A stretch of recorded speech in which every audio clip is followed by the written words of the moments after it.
Granny's, Abner. I believe that's our ring. Aye, doggy's Lum, I believe you're right. I'll see. Hello, jot 'em down, store. This is Lum and Abner.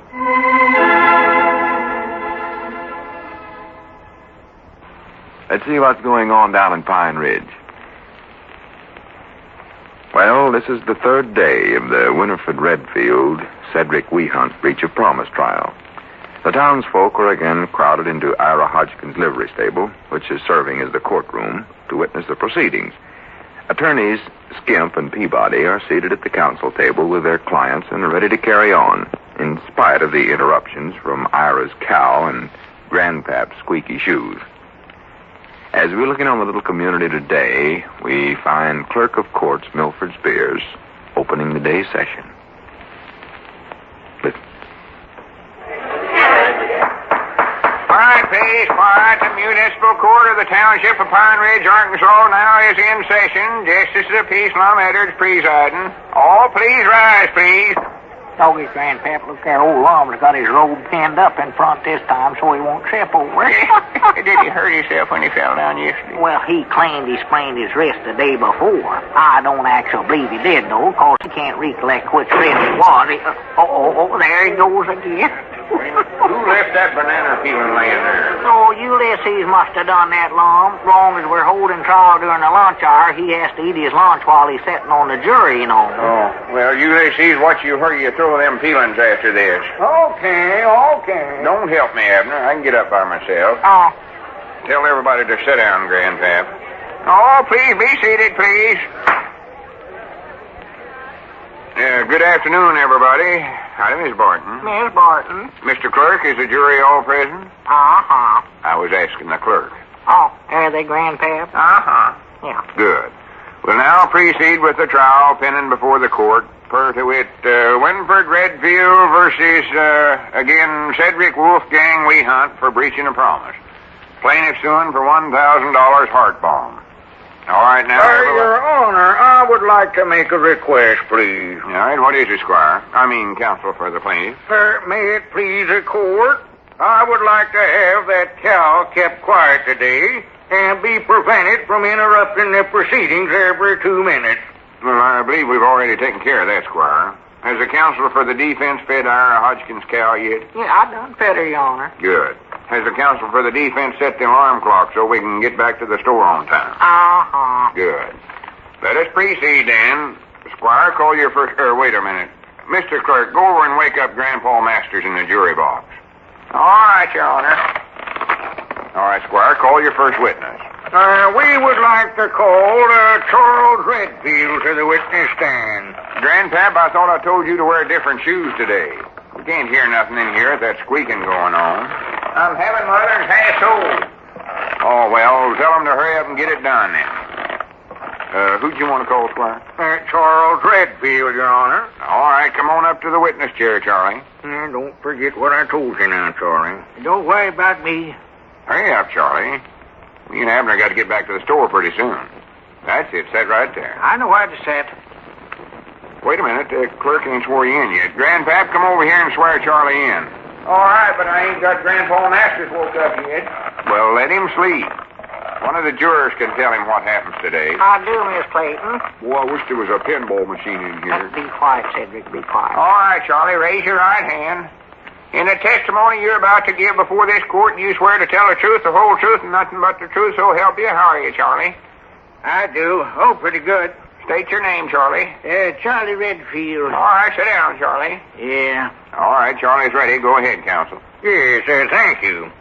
Mr. Redfield, are you Charlie Redfield, father of the plaintiff, Winifred Redfield? Of course he is. Of course I am. Of course he is. Everybody knows that. Don't take up the court's time with such unmaterial and uneloquent questions. Our time's valuable. I was merely trying to establish a foundation for the testimony which is to follow. Grandpap, stop making that noise. That ain't Grandpap. That's Ulysses trying to open his lunch bucket. Oh, well, try to be more quieter, Ulysses. Okay. Go on, Squire. Mr. Redfield, did you receive a phone call from Mr. Lum Edwards about 2 weeks ago? By George Lum, you've got to do something about that cow. I can't conduct this examination with all that color going on. I'm sorry, Squire. I thought we'd took care of that. Mr. Clerk, go over and shut the door. Yep. That lunch smells good. Got any extra, Ulysses? Well, I'm hungry, Lum. Me and you ain't had no lunch yet. I can't help it. This is a court of law, and we got to be dignified. Oh. That's it, Grandpap. Prop something up against the door. And then hurry back to your seat. I ought to got that door fixed so it stops swinging open that way. Doggies, I'm hungry. Say, Charity, did I tell you Miss Hanson wants you to bring some of your Jimson weeds have and send it to you over to their place? One of her young'uns is ailing. Grandpap, you can't talk to your woman while she's on the jury. Oh, that's right. I'll tell you later, Charity. Well, are you all through walking around now, Grandpap? Yeah, I think so. And, Ulysses, do you have to eat that lunch right now? Yeah, better simmer down a little, Ulysses. Okay. Go ahead, Counsel. You won't be interrupted again, I'll promise you that. Well, I hope not. Now, Mr. Redfield, did you receive a phone call from Mr. Lum Edwards about 2 weeks ago? I sure did. Lum calls me up and says, Charlie, he says, now about this marriage... Just answer my questions, Charlie. Don't give the conversation. What exactly did the conversation deal with? Well, Lum says to me, he says, Charlie, he says, now about this marriage... Just give me the general nature of the conversation. That's what I'm doing. Lum says to me, he says, Charlie, old boy... Charlie, did the conversation deal with a suggested wedding between your daughter Winifred and Mr. Weehunt? The counsel for the defense objects to that on the grounds that it's a leading question, don't you, Abner? Huh? Yes, he does. Objection sustained. Doggies, I'm getting good at this lawyer stuff. Mr. Redfield, what action did you take as a result of this telephone call from Mr. Edwards? Well, you see, Lum says to me, he says, Charlie... Yes, I know, but what did you do right after you hung up, Charlie? Well, I went right out to get a marriage license for Winifred and Cedric. As you see, Lum says to me on the phone, he says, Charlie... Yes, all right. Now, you got a marriage license as a result of what Mr. Edwards suggested on the phone. Is that right? Wait a minute. I object to that myself. I never suggested Winifred and Cedric get married. I thought Cedric had already got engaged to Winifred by mistake. I was just trying to get him out of it. Well, now, wait, Your Honor. You can't testify. You're not a witness. No, but I'm justice of the peace, and I ought to have some rights around here. Well, testifying isn't one of them. Now, Mr. Redfield, you say you got a marriage license. Is that correct? Of course it is. Got it because Lum says to me on the phone, Yes, just forget that now, Charlie. Now, this marriage license that you procured, did your daughter Winifred... Great Scott, Ulysses, do you have to unwrap those sandwiches right now? Yeah, try not to make so much noise there, Ulysses. You're disturbing the other jurors. Okay. What kind of sandwiches are them? Peanut butter. Yeah, peanut butter. Go on, Squire. Yes. Now then, Mr. Redfield, this marriage license, did your daughter sign it? Why, natural, she signed it. Who wouldn't after Lum says to me on the phone, he says... All right. Just answer the question, Charlie. Did Cedric Weehunt sign this marriage license? He sure did. He come over to the house one day and signed it. Well, I just thought I was just giving Winifred my autograph. You can't talk now, Cedric. You're not on the witness stand yet. Oh, excuse me. I take it all back. Sir, Mr. Redfield, did you in any way force Mr. Weehunt to sign that license? Why, of course not. Why should I have to force him to do that after what Lum had said to me on the phone? He says, Charlie... Yes, I know. Now, Mr. Redfield, did butter sandwiches. Peanut butter. What was that, Your Honor? Nothing. I was just thinking of some legal business here, turning over my head. Mr. Redfield, after Mr. Weehunt signed the license, did you then set a date for the wedding? I did. Did Mr. Weehunt agree to that date? He did. And was the wedding held on that date? It did. It was. It almost was. What exactly do you mean by it almost was? Well, you know what happened. Just about the time Lum was tying the knot, Lum was doing the hitching, you know. Just about the time the I-do's was coming up, the light at the schoolhouse went off, and when they come back again, Cedric was gone. Yes.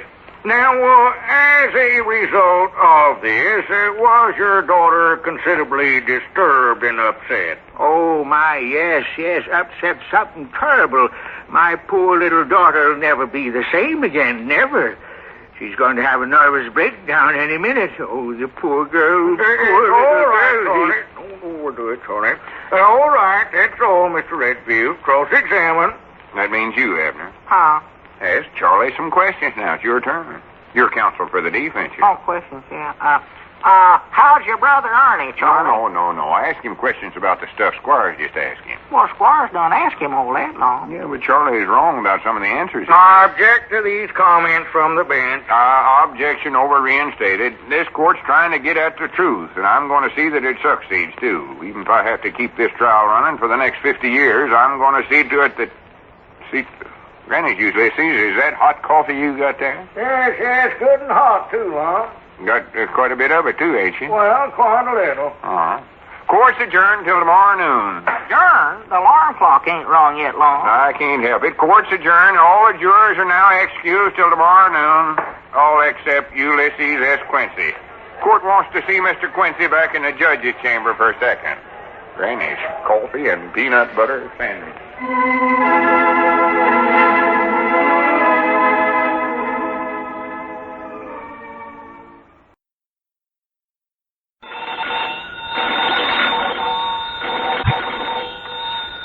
Granny's, Abner, I believe that's our ring. I dog his lum, I'll believe you're right. I'll see. Hello, jot 'em down, store. This is Lum and Abner.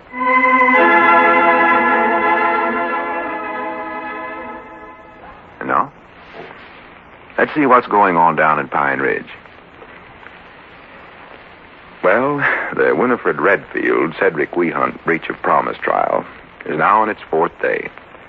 So far, Squire Skimp, counsel for the plaintiff, has piled up some fairly damaging evidence against Cedric through the testimony of the plaintiff's father, Charlie Redfield.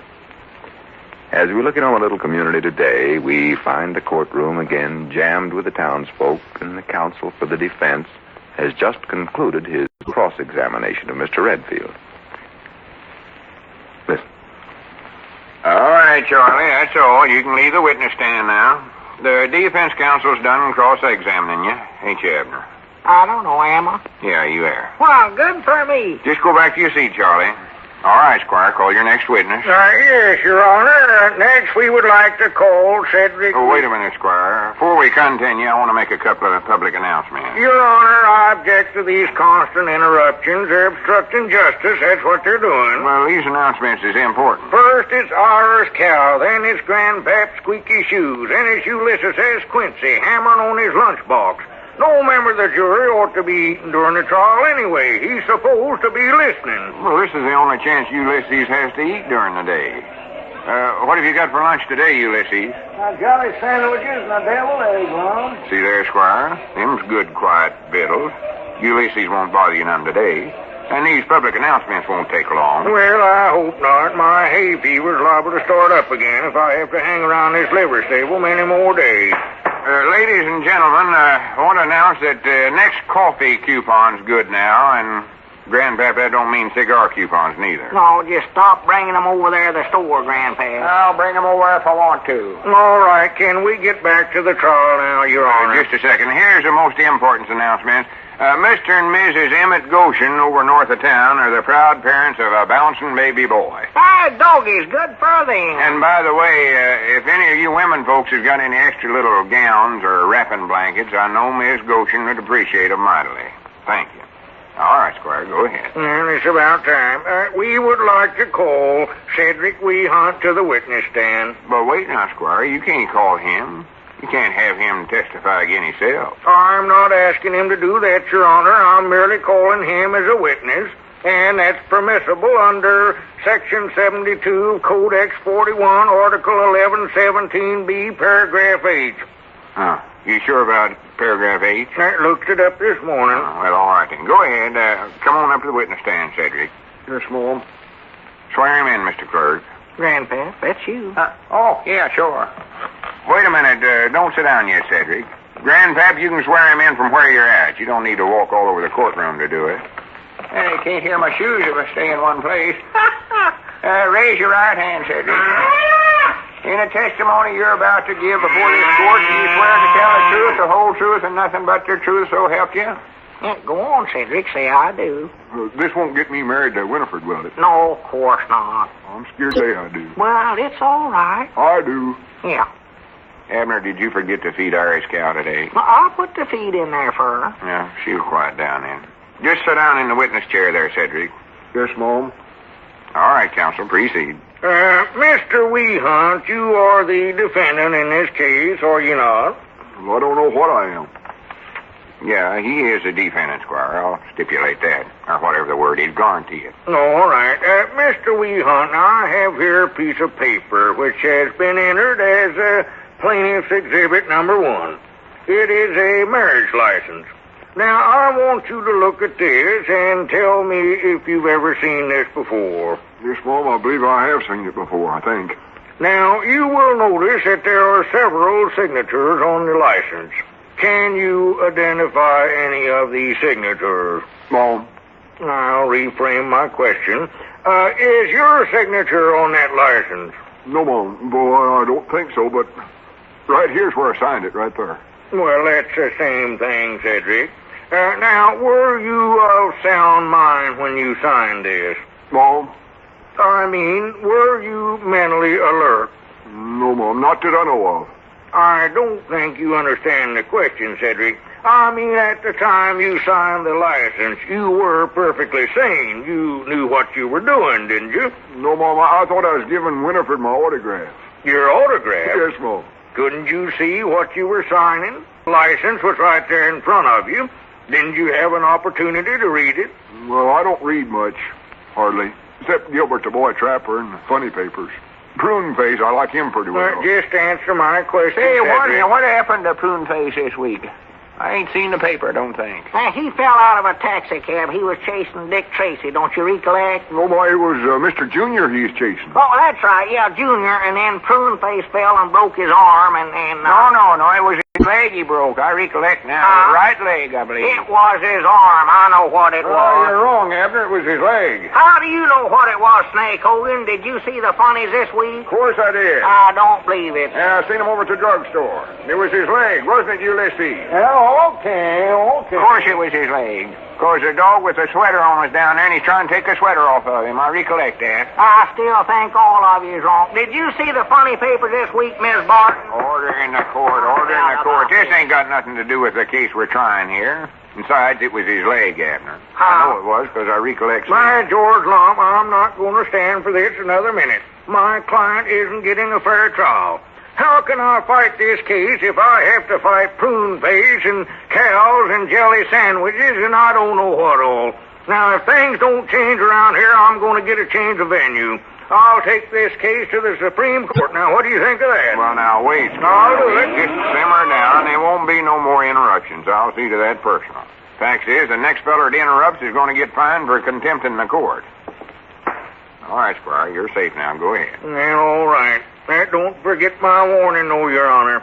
Now then, Mr. Weehunt, you do admit that you signed a marriage license, don't you? Yes, Mom, I reckon I do. And did you agree to the date set for the wedding by Mr. Thorne? Company! Halt! Well, for a good Mousy Gray. Yeah, Mousy. Hello, Mr. Mousy. Hey, come on in here, Mousy. Hiya, Mousy. Good to see you. Oh, gee, hello, fellas. Granny's Mousy, come up here and let us get a good look at you. Yeah. Sure look handsome in that uniform. What are you doing here anyway, Mousy? Did you get a furlough or something like that? No, sir, just a weekend pass, Lum. You see, I got transferred to that camp that's near here, so I guess I'll be able to come home once in a while now. Well, for a few weeks anyway. Well, good for you, Mousy. Granny's, you're a sight for sore eyes. Get up here on the stand beside me so that everybody can get a good look at you. Oh, gee, no, Lum. Come on, you don't know how proud we are of you. Come on, that's it. Let's get on with the trial, Yes, Your sir, Honor. Mousy, you're looking better than I ever seen you look. Don't he, folks? Yeah, speed. Yeah, that's a good idea. Come on, Mousy, you gotta give us speed. Oh, gee, I couldn't do that, Lum. Yes, you can. Quiet quiet, everybody, quiet. Pine Ridge's favorite son, Private Lou Ellen Snavely Gray, is going to say a couple of words to us.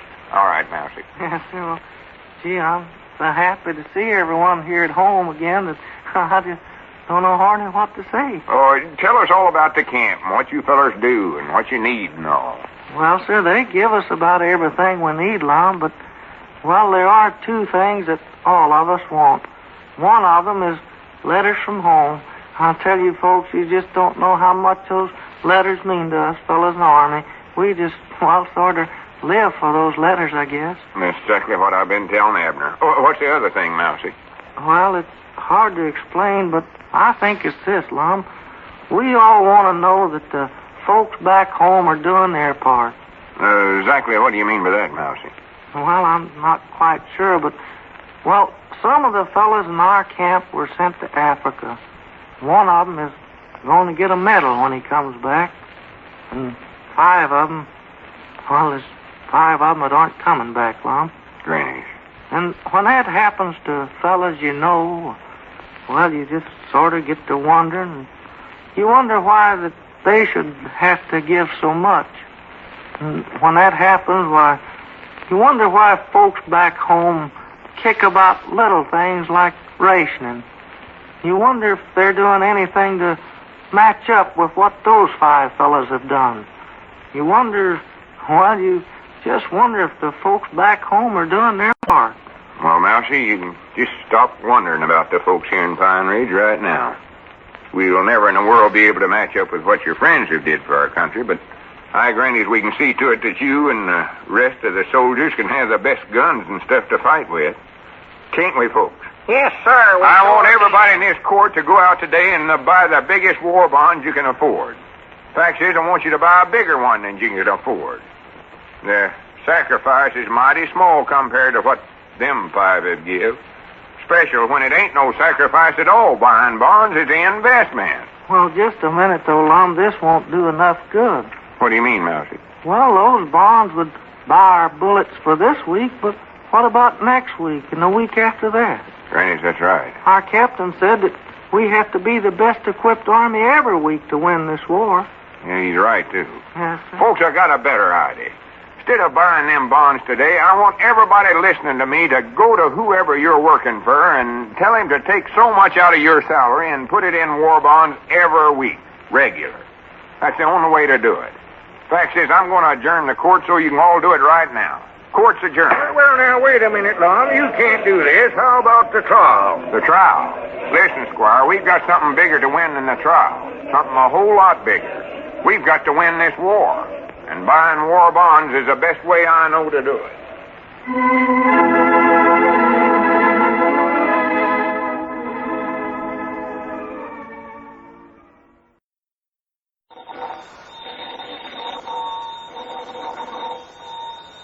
Granny's, Abner, I believe that's our ring. I dog his Lum, I believe you're right. I'll see. Hello, jot 'em down, store. This is Lum and Abner.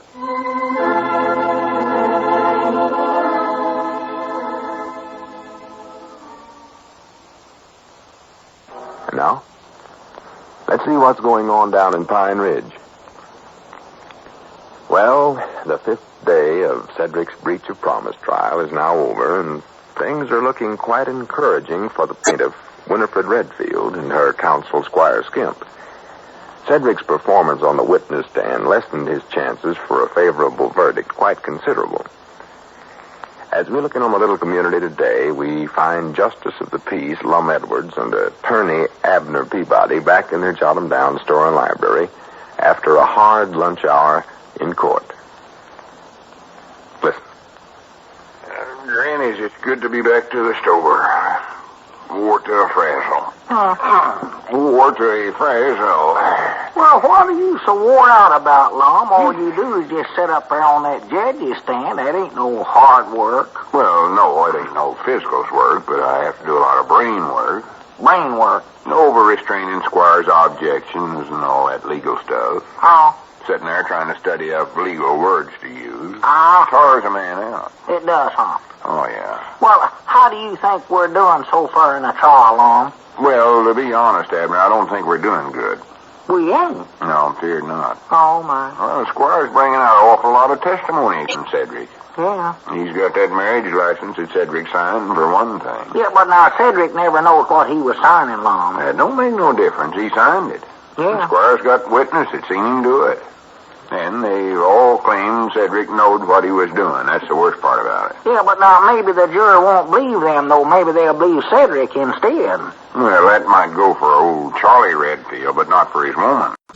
When Squire put her on the witness stand today and she testified to the same thing, I sort of got worried. He did, huh? Well, she's well thought of around town, you know. Oh, yeah, everybody likes her, I'll admit that, yeah. Of course, you ought to cross-examine her more than you did today. Well, I couldn't recollect the questions you told me to ask her, Lum. And besides, she got to crying there and saying how broke up her poor little daughter Winifred was over not getting married and all that, you know. Yeah, I don't believe she was actual crying. Well, she never puddled up none. I never seen no tears. No, but she was boo-hooing there. You could have heard her a half a mile on a good clear day with the wind behind her. Never helped Cedric's cause, I know that. No, it never, no. You know, Cedric's awful liable to lose this case and have to pay that $1,000 for heart balm, or whatever it is Squire calls it. Well, Cedric can't afford to pay no $1,000 long. Any money he makes over at that defense plant, he's putting it right into war bonds. Well, if Cedric does lose, you and me are going to have to help him pay the $1,000. Me and you? Why, sure. It's our fault he got into this in the first place.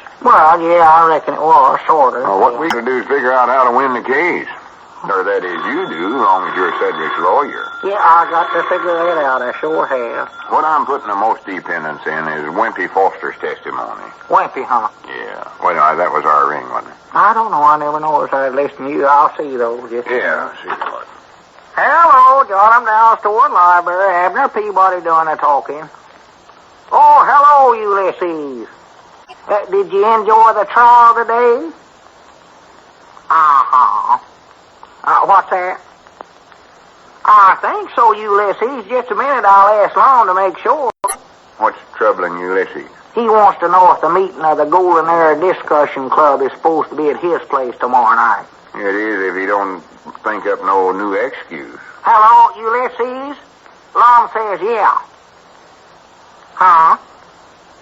Why not? Oh, you sure about that?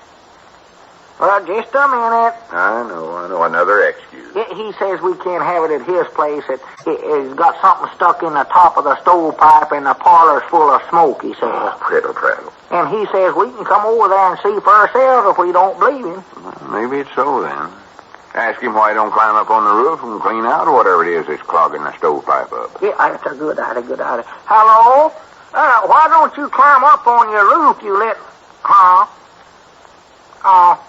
Says his ladder's broke. Oh, well, tell him I'll bring my oil stove over tomorrow night. That'll keep us warm. Yeah, that's a good idea. Hello? Lum says he'll bring over that oil stove of his tomorrow night. Yeah, all right, Ulysses. Goodbye. It worked. What did he say? Said okay. Good. Looks like we're finally going to have a meeting of the discussion club at his house, whether he wants it or not. Yes, sir. Every week he studies up some new excuse, but we got him this time, huh?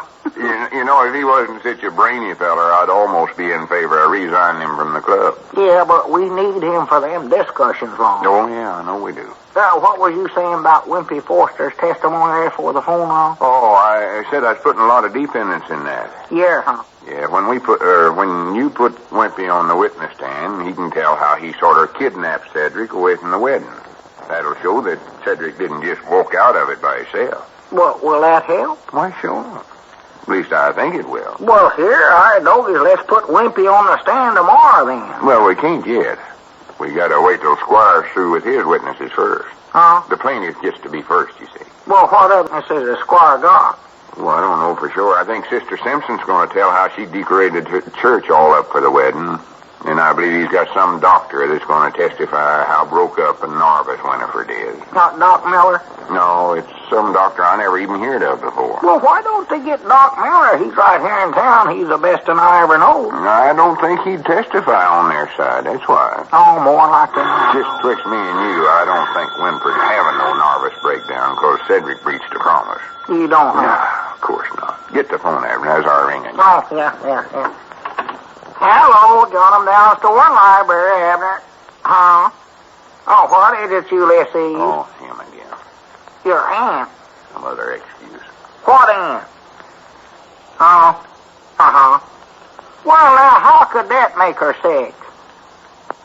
Yeah. What is it, Abner? He says not to bring your oil stove over there because his Aunt Ollie from Texarkana's coming tomorrow for a visit, and oil stoves make her sick, he says. Make her sick? He says she gets a headache from them, that's what he says. For goodness sake. Well, all right then. Tell him I'll send Cedric over there with a ladder. Ladder? And get the stovepipe unclogged up. That's a good idea. Hello? Ulysses Lum will send Cedric over there with a ladder to clean out your stovepipe for you. Yeah. All right. Goodbye. Said okay. Granny, if I had to go over there and clean out that stovepipe myself, I'm going to do it. Because I'm bound and determined we're going to have the meeting there. Yeah, well, he ought to have one of them, Lum. I've had it twice at my place. You want me to get Cedric on the phone now and tell him to go over there? Yeah. Wait a minute, though. He needs to sleep. Working nights and all. Yes, See if you can get Wimpy Foster. Tell him I'll pay him for it. Yeah, let's see now. What's the ring over at Foster's is? Oh, I forget now. It's wrote down there somewhere by the phone. Let's see, Foster. On the wall there. Oh, look. Tell him I want to talk to him about that testimony, too. I want to make sure he's on Cedric's side. Yeah. You know how some of them youngin' fellas likes to prank Cedric. Well, I don't think in a case like this they're pranking no Lum. They don't want to see Cedric go to the penitentiary or nothing like that, I know. No, get the phone again, Abner. Huh? Maybe that's Wimpy calling. Oh, might be. Hello, John. I'm down to one library. Huh? What's the matter now, Ulysses? 'Tis, huh? For the land's sakes. Well, I never knowed it was that cold out. Just a minute. What's the trouble now? He says he went out to look at his roof and it's all covered with ice, and he says it'd be suicide for anybody to try to climb up there and clean out the stovepipe today. Granny, I wouldn't want nobody to risk their life on this. No. Well, it looks like we're just going to have the meeting somewhere else after all. Yeah, it looks like. Wait a minute. Tell him we'll meet there anyways. Huh? Tell him we'll all wear heavy sweaters. That ought to keep us warm enough. That's a good idea. Hello, Ulysses? Lum says we'll keep warm by all of us wearing heavy sweaters. Won't need no far. You got a sweater, ain't you? Uh-huh. All right, Ulysses. Goodbye. What did he say to that? Said okay. Granny, I thought he had us there for a minute. Lucky thing I'm the quick-thinking type. It sure is good for you. We got him cornered this time. You see, if I wasn't so modest, I'd come right out and admit I'm sort of a genius. But I'm too modest to say it. Oh, no, you ain't. Yes, I am. I ain't going to say it. I ought to be conceited, but I ain't. Well, you ought to always be running yourself down that way, though. Well, that's generally the way it is with us geniuses. Say, whereabouts is that heavy sweater of mine at? Huh? You saw it around the store here anywhere? Sweater? Oh, I believe it's hanging back there in the feed room. Believe I seen it there one day last week. Oh, yeah. That's where it's at. I recollect now. I better get Elizabeth to sew some buttons on mine, too, I reckon. Reckon we ought to wear our mittens over there, too? Oh, I don't reckon it'll be that cold. We won't be outdoors, you know.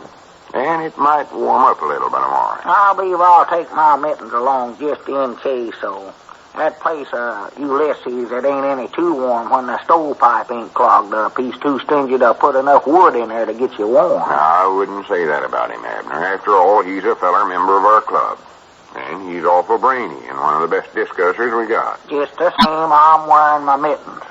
Which reminds me, you ought to put your mittens on right now and get out with the delivers. Huh? We can't get behind them just 'cause we're running Cedric's trial. No, ain't that our ring there again? Yeah, I believe it is. I'll get it this time. You get to work on the delivers. All right. Hello, jot 'em down, store and library. Lum Edwards talking. What's that, Ulysses? No, Ulysses. You can't. Why not? Huh. Well, how did it get that way? Oh, well, I reckon we can have the meeting over at Grandpap's then. Yeah, all right, Ulysses. Goodbye. What's the matter now, Lum? Oh, Ulysses can't wear his sweater 'cause it's all covered with soot. Sir, how'd it get that way? Well, that's what he says he's using to clog up the stovepipe with. Huh?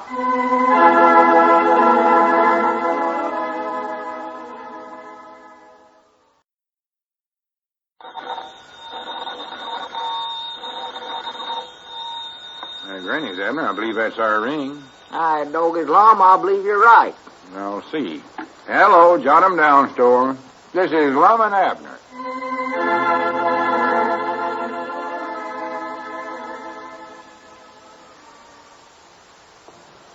Let's see what's going on down in Pine Ridge. Well, another day of Cedric's trial has passed, and it looks as though Squire Skimp, attorney for Winifred Redfield, has moved another step toward a favorable verdict for his client. All this is forgotten for the moment, however, because this is the regular meeting night for the Golden Era Discussion Club. Due to another set of excuses from member Ulysses S. Quincy, the meeting is being held at Grandpappy Spears' home. As we look in on the little community today, we find most of the members already gathered in Grandpap's parlor. Listen. Here, I'll take your muffler, Abner. Don't throw it on the umbrella stand. Oh, all right. Well, howdy, Lum. Yeah, hello, Abner. Evening, Ulysses. Doggies, did Grandpa Masters beat me here tonight? Yeah, looks like it.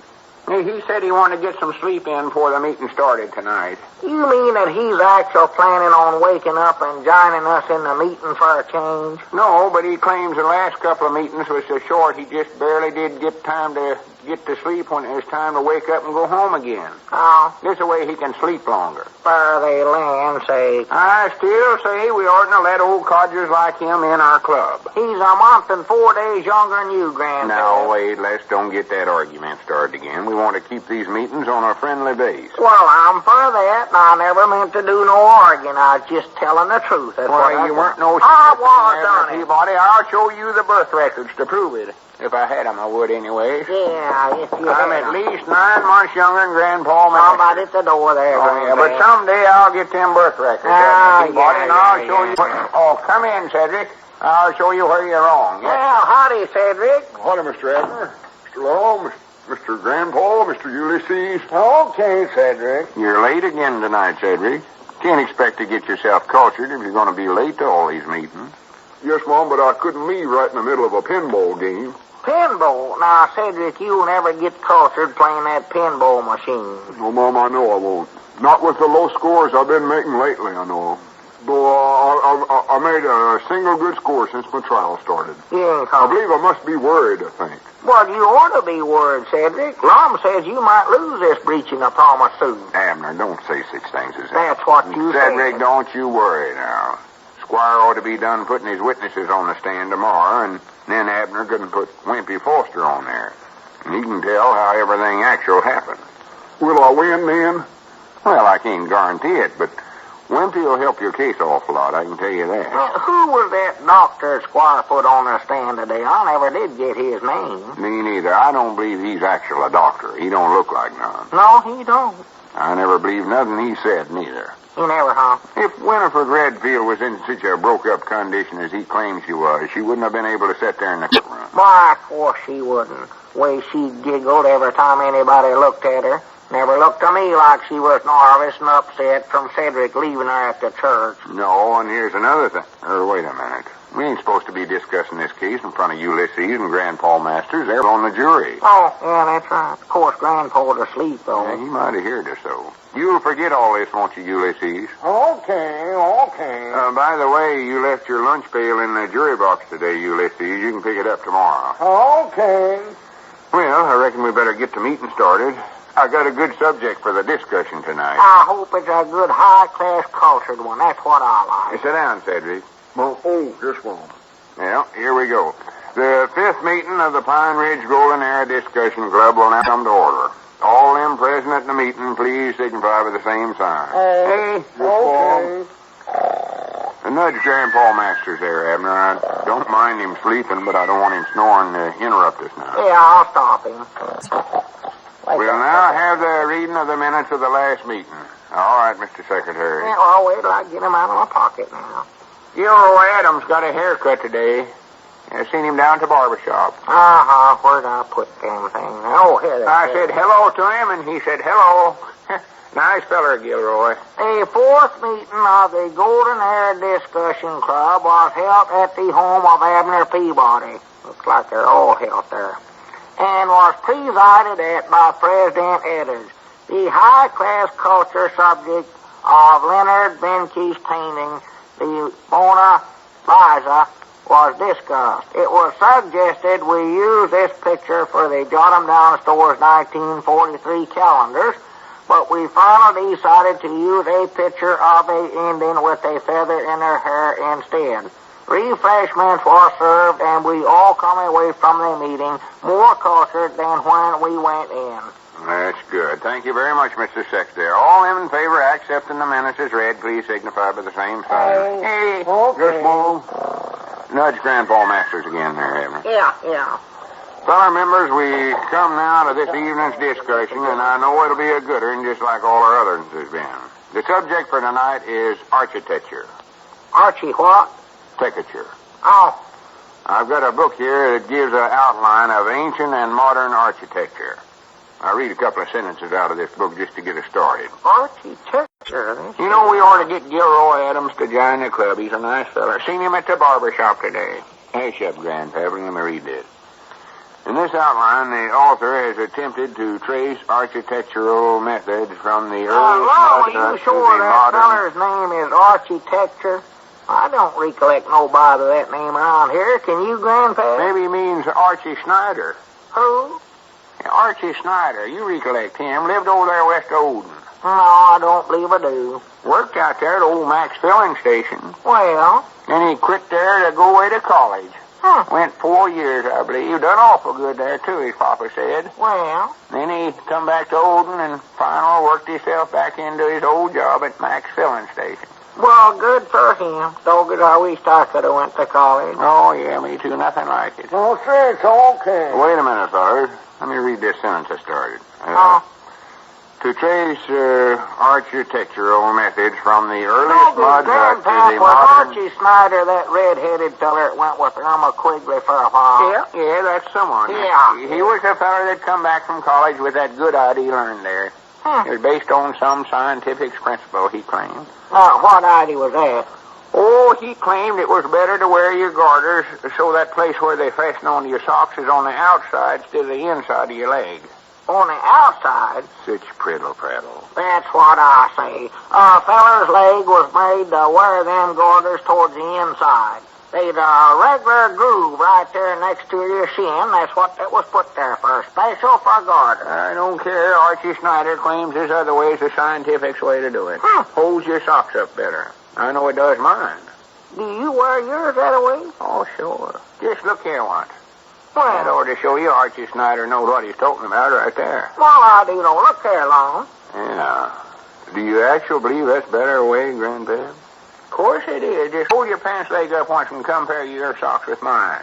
Go ahead, Abner. All right. I might not sure, though, the inside's the best way.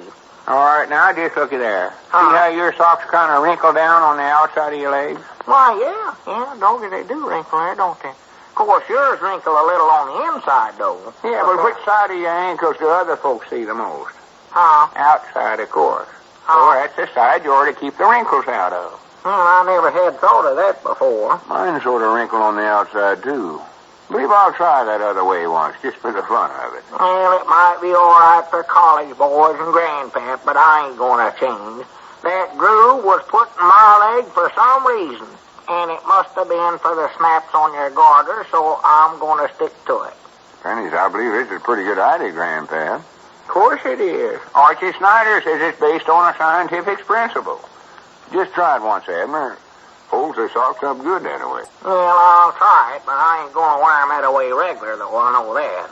Try it once, Ulysses. Okay. I think I'll turn my garters around, too. How do you like that, Abner? Well, it don't feel so bad. I don't like it, though. Oh, I do.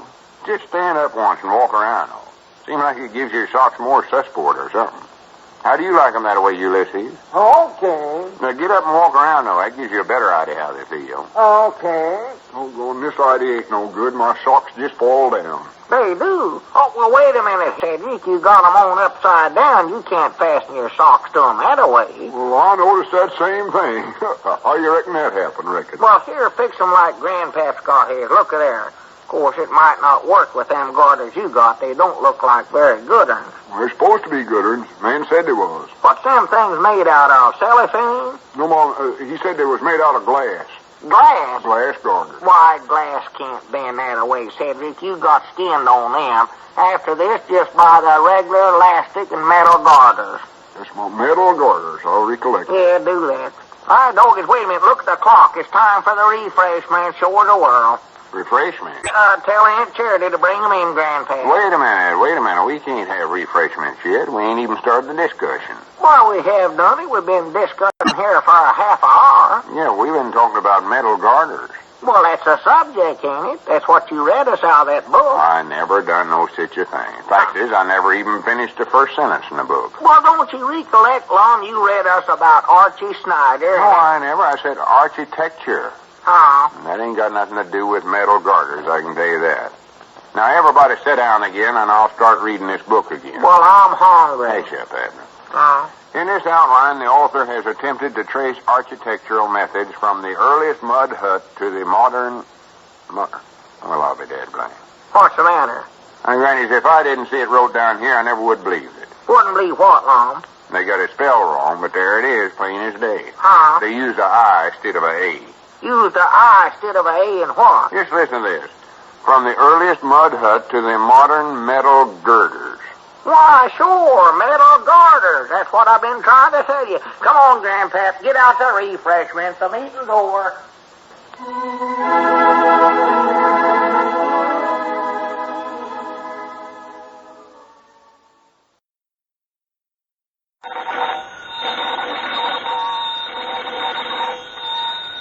Granny's, Abner, I believe that's our ring. Aye, doggies, Lum, I believe you're right. I'll see. Hello, jot 'em down, store. This is Lum and Abner.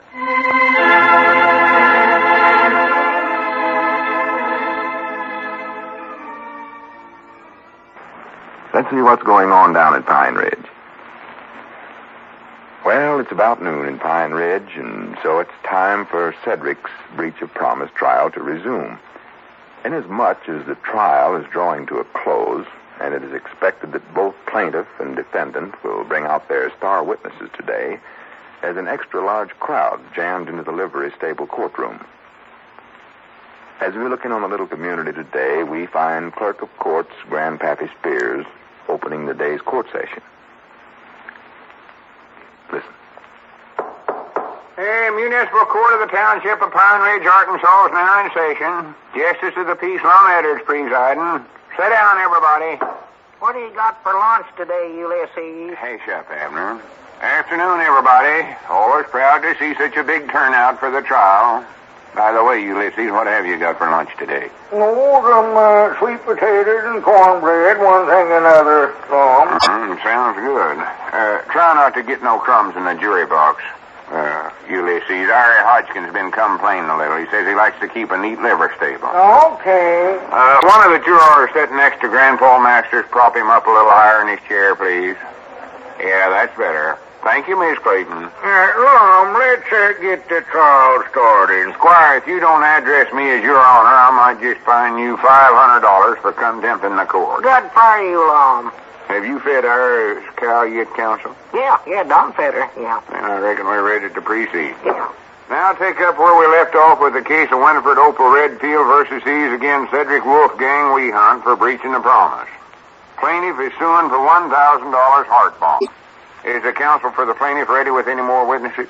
Yes, Your Honor. We have one more witness, and then we'll rest the case. Good. We'll more than likely all need a rest by then. Who is your witness, Winifred? Yes, Your Honor. Winifred Redfield to the witness stand, please. Your Honor, may I remind the court that Miss Redfield is in an extremely nervous and upset condition. In fact, she's liable to go to pieces at any moment. So I would like to ask the court to extend every courtesy and kindness to poor suffering Miss Redfield, and to keep the courtroom as quiet as possible. I ask the court's indulgence in this matter. Well, the court will indulge her, or whatever that was what you said. Swear in the witness, Mr. Clerk. Yes, and Mr. Clerk, try not to raise your voice unduly. We don't want to upset this poor girl. I won't upset her. Don't worry about a thing, Winifred. Everything's going to be all right. In the testimony you're about to give before this court, do you swear to tell the truth, the whole truth, and nothing but the truth? Oh. Well, do you or don't you? Say I do, Winifred. I do. Sit down and state your full name. Winifred Opal. Oh, you sakes, what's so funny about all this? She's not laughing, Mr. Clerk. She's on the verge of hysterics. That's what it is. Funny kind of hysterics, if you want my opinion. Proceed with the question, counsel. Yes, all right. Now then, Miss Redfield, you are the plaintiff in this action, are you not? Try to keep calm, Winifred. You were planning to get married, were you not? And who were you planning to marry? Or rather, who was planning to marry you? Cedric. Yes, Cedric Wehunt. And is that person in this courtroom now? Or is that Mr. Wehunt sitting over there? Yes, Mom, this is me, I think. I wasn't asking you, Cedric. Oh, excuse me. I'll take it back then. I'm might not sure on me, though. Now then, Winifred, from the time that Mr. Wehunt proposed to you up until the time of the wedding... Abner. You know, OBJEK. Oh, yeah. I object. Objection sustained. Now, just a minute here. What is being objected to? Abner objects because Cedric never actually proposed to Winifred. It was just a mistake. I called up her papa myself to straighten this whole thing out, and he took it that I was proposing for Cedric. All right, I'll withdraw the question. It doesn't matter how the proposal was made anyway. Winifred, I want you to describe, as well as you can, your general state of mind prior to the wedding. Yes, in other words, you were very happy and joyful, gay and carefree, looking forward to many years of delightful and interesting companionship with your husband, dreaming of a little white cottage, Dreaming of a white Christmas. a picket fence, little children. In other words, you had built your whole future around this one man. Is that right? I think so, isn't it? Yes.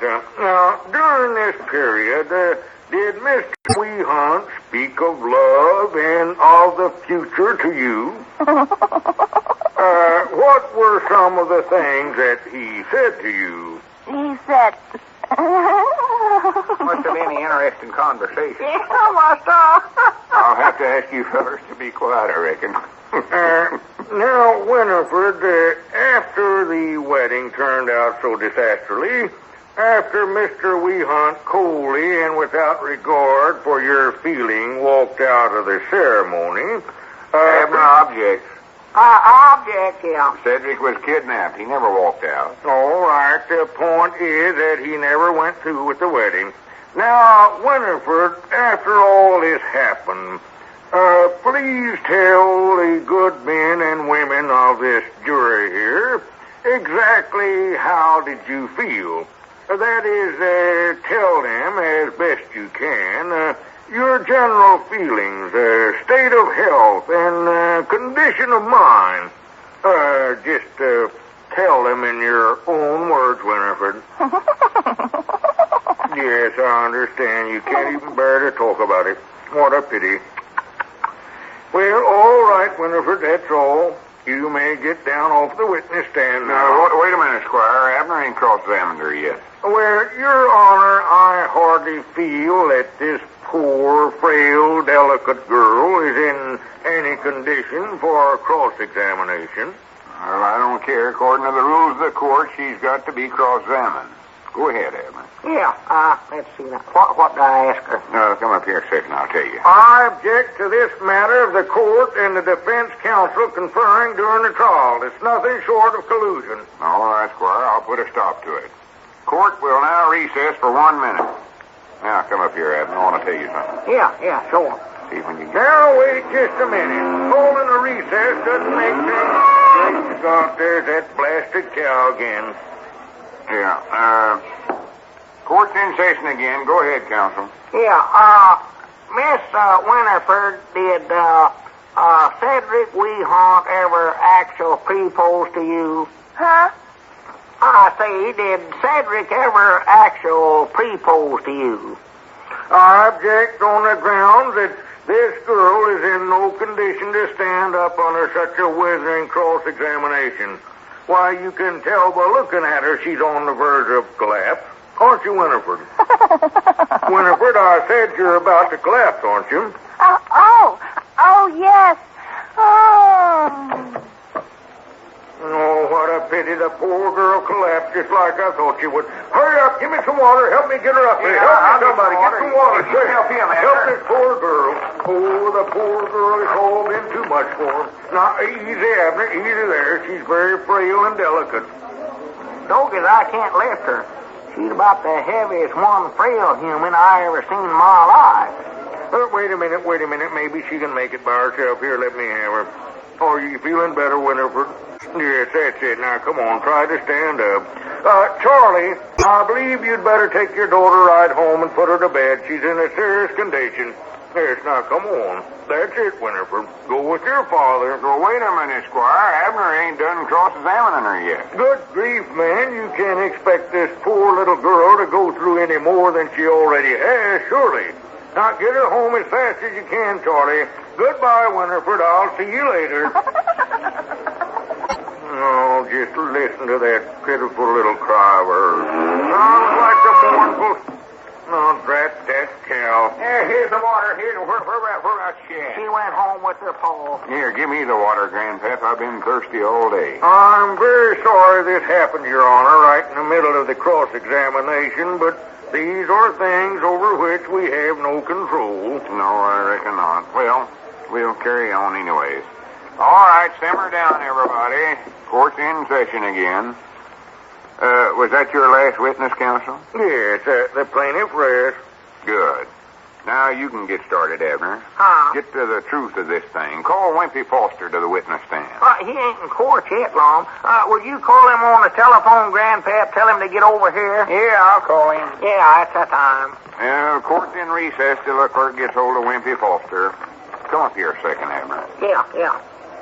Say, Lum, you reckon we ought to put Cedric on the stand there while we're waiting for Wimpy? No, Cedric just gets mixed up, Abner. He does himself more harm than good. Well, we ought to be doing something, Lum, not just standing here. I know it. Looks sort of bad for us, don't it? Winifred collapsing and all. It does. Wait till Wimpy gets on there and tells his side of everything, though. I ain't a bit worried long as we got him. Well, I hope you're right. Tell you, I hate to see Cedric lose his case. Special when he's got such a good lawyer as me. Wait a minute. Here comes Grandpap back already. Oh. All right, folks. Court's in session again. Did you get hold of Wimpy Foster all right, Mr. Clerk? I talked to his mama. He wasn't home. Well, where is he? On his way over here? No. He's on his way to some army camp. That's where he's on his way to. He just got drafted. How?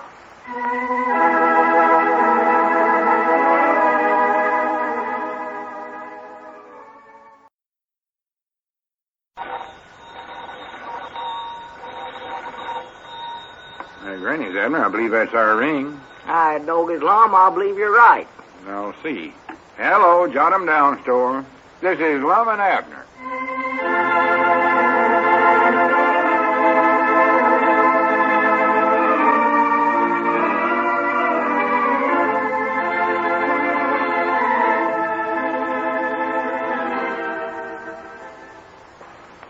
Let's see what's going on down at Pine Ridge.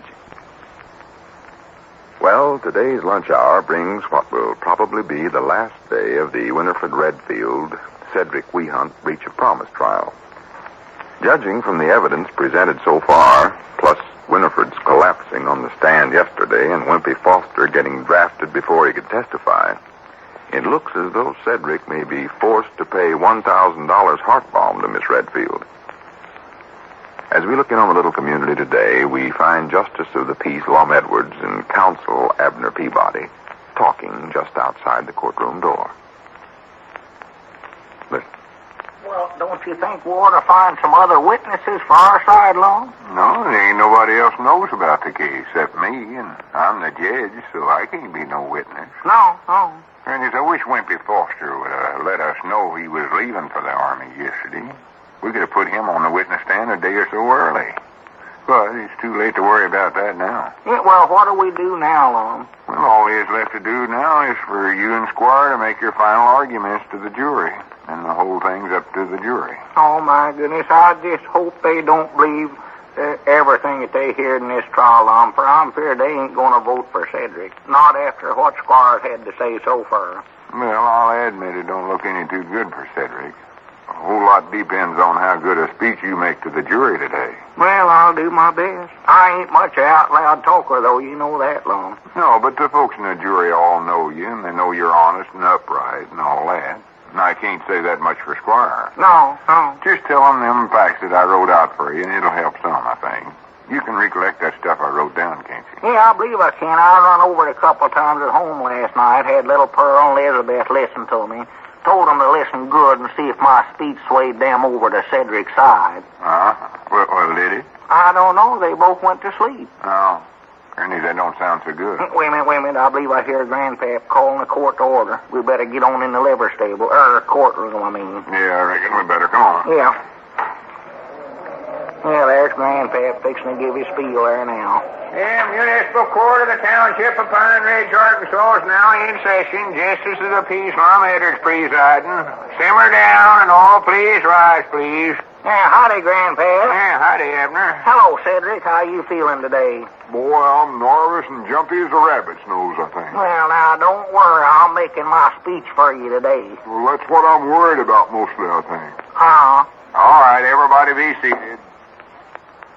Well, it's the last day of the trial of Winifred Opal Redfield versus against Cedric Wolfgang Wehunt for breaching of the promise. The counsel for the plaintiff rested his case yesterday, and on account of Wimpy Foster being drafted into the Army before he could testify, I reckon the counsel for the defense does the same today. Don't you, Abner? The defense rests on it. Oh, hey, I get it. Yeah, defense rest. I'd like for the jury to pay extra special good attention today. Grandpa Masters, I want you to try to stay awake as much as you can, and Ulysses, try to be more quieter while you're eating your lunch today. Okay. Well, I reckon we're ready for the final arguments then. Squire, you being counsel for the plaintiff, I reckon you're first. Yes, and I'll be brief and to the point, Your Honor. Good. Proceed. Thank you. Ladies and gentlemen of the jury, I'm not going to make a speech. Excuse me, Squire. Before you get started, I got a public announcement to make. Might not forget it. Now, see here, Your Honor, all I've done in this trial is put up with interruptions. Well, this will just take a second. Ezra Seastrunk wants me to announce that he's holding a meeting of all the air raid wardens at his place tomorrow noon. And he wants Tom Foster to bring the helmet along because it's Ezra Seastrunk's turn to wear it. All right, Squire. Yes. Ladies and gentlemen of the jury, yes, Miss Emmett Goshen, you know, the one that just had the baby last week, she wants to thank all you women folks that brung over the crib and the little blankets and whatnot. She said it was mighty thoughty of you, and they sure come in handy. All right, Squire. Ladies and gentlemen of the She said they'd named the baby Emmett Jr. Well, good for them. Say, how come old Emmett ain't been around with the cigars? Yeah, how about that anyway? All right. Order in the court, you fellers. Can't you see Squire's trying to talk?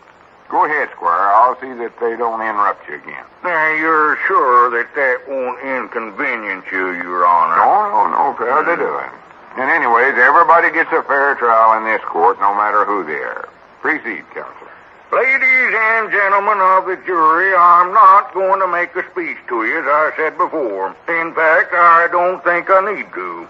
You are all highly intelligent, broad-minded, deep-thinking people who can easily discern for yourselves the facts of this case. And I must say those facts point to only one thing. A verdict in favor of Miss Redfield. Yeah, howdy, Gilroy. Grandpap, please. Gilroy Adams just went by the window. Nice feller, Gilroy. All says hello. Yes, that's fine. Now, ladies and gentlemen of the jury, before I sum up those facts for you, just so that they'll be fresh in your mind, I would like to point out something that I think is rather significant. and that is that the defense did not put a single witness on a witness stand. Abner, OBJ. Object. Objection sustained. Wimpy Foster was drafted. That's why they never had no witness. All right, I'll withdraw the statement. The jury is intelligent enough to see the facts for themselves, I'm sure. I would like to point out, in contrast, however, that the plaintiff was able to produce 7 witnesses. And now for the summary. First, from the evidence presented, it has been shown beyond any reasonable doubt that a marriage was arranged between Mr. Weehunt and Miss Redfield. Second, we know that Mr. Weehunt agreed to that marriage by virtue of the fact that he signed the marriage license. You all saw that license with your own eyes here in this court and the signature thereon. And it has been shown that Mr. Weehunt was mentally sound when he signed that license. Baum, Hush up, Cedric. did he say something mean about me? Please, Cedric. Third, the evidence has shown that the parents of both parties had consented to this marriage.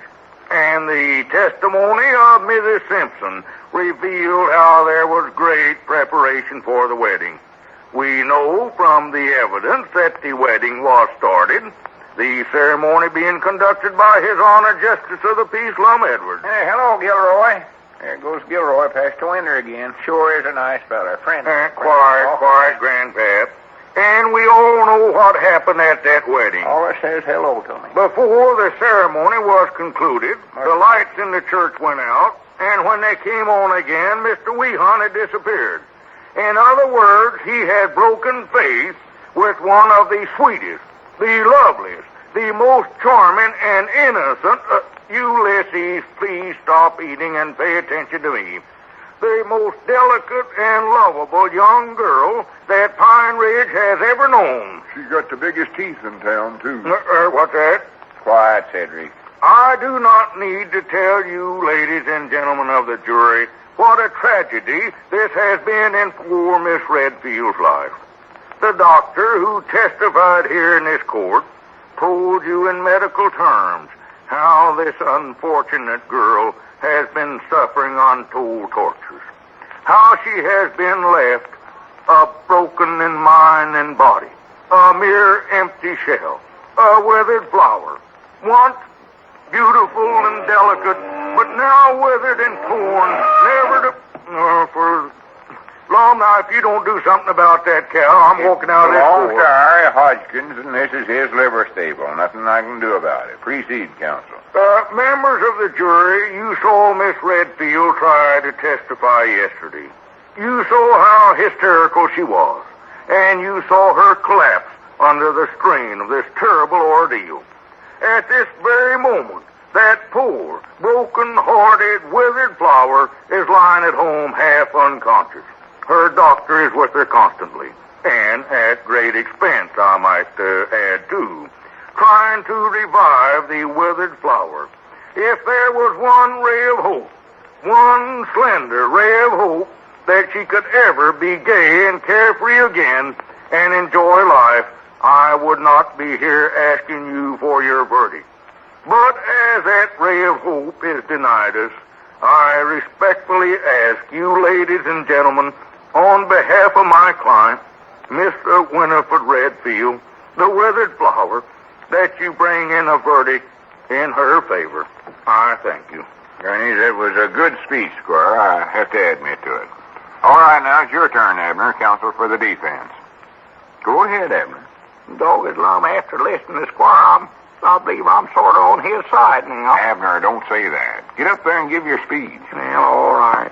Fellas of the jury, dogged, I believe I forgot it. For goodness sakes, well, think up something to say. Well, I can't think of nothing, Lum. All I can think about is poor little Winifred, that poor little thing.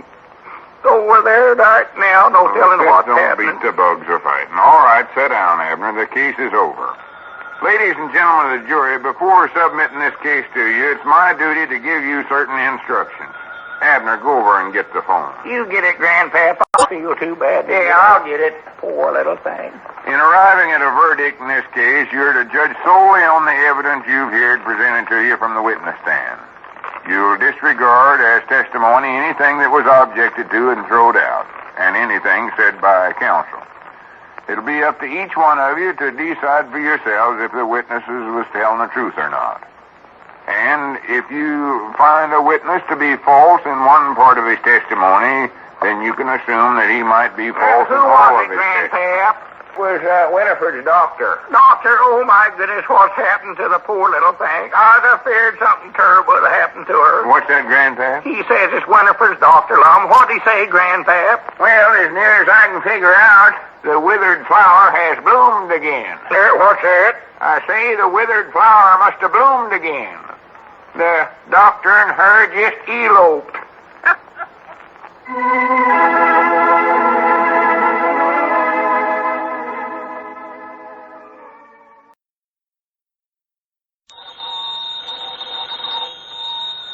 Granny's, Abner. I believe that's our ring. I dog his Lum. I believe you're right. I'll see. Hello, jot 'em down, store. This is Lum and Abner.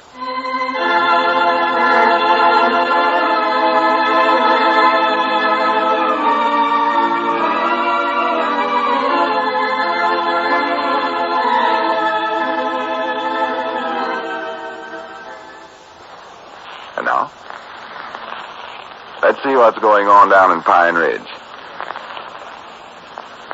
Well, in spite of the fact that Attorney Abner failed to produce any witnesses for his client, Cedric, and even swung over to the plaintiff's side after hearing Squire Skimp's final speech to the jury, defendant Cedric won the jury's verdict in his breach of promise trial. The deciding factor was the timely news that plaintiff Winifred Redfield had eloped with her doctor. As we look in on the little community today, we find Lum back in the Jot 'em Down store and library. Abner's just entering. Listen.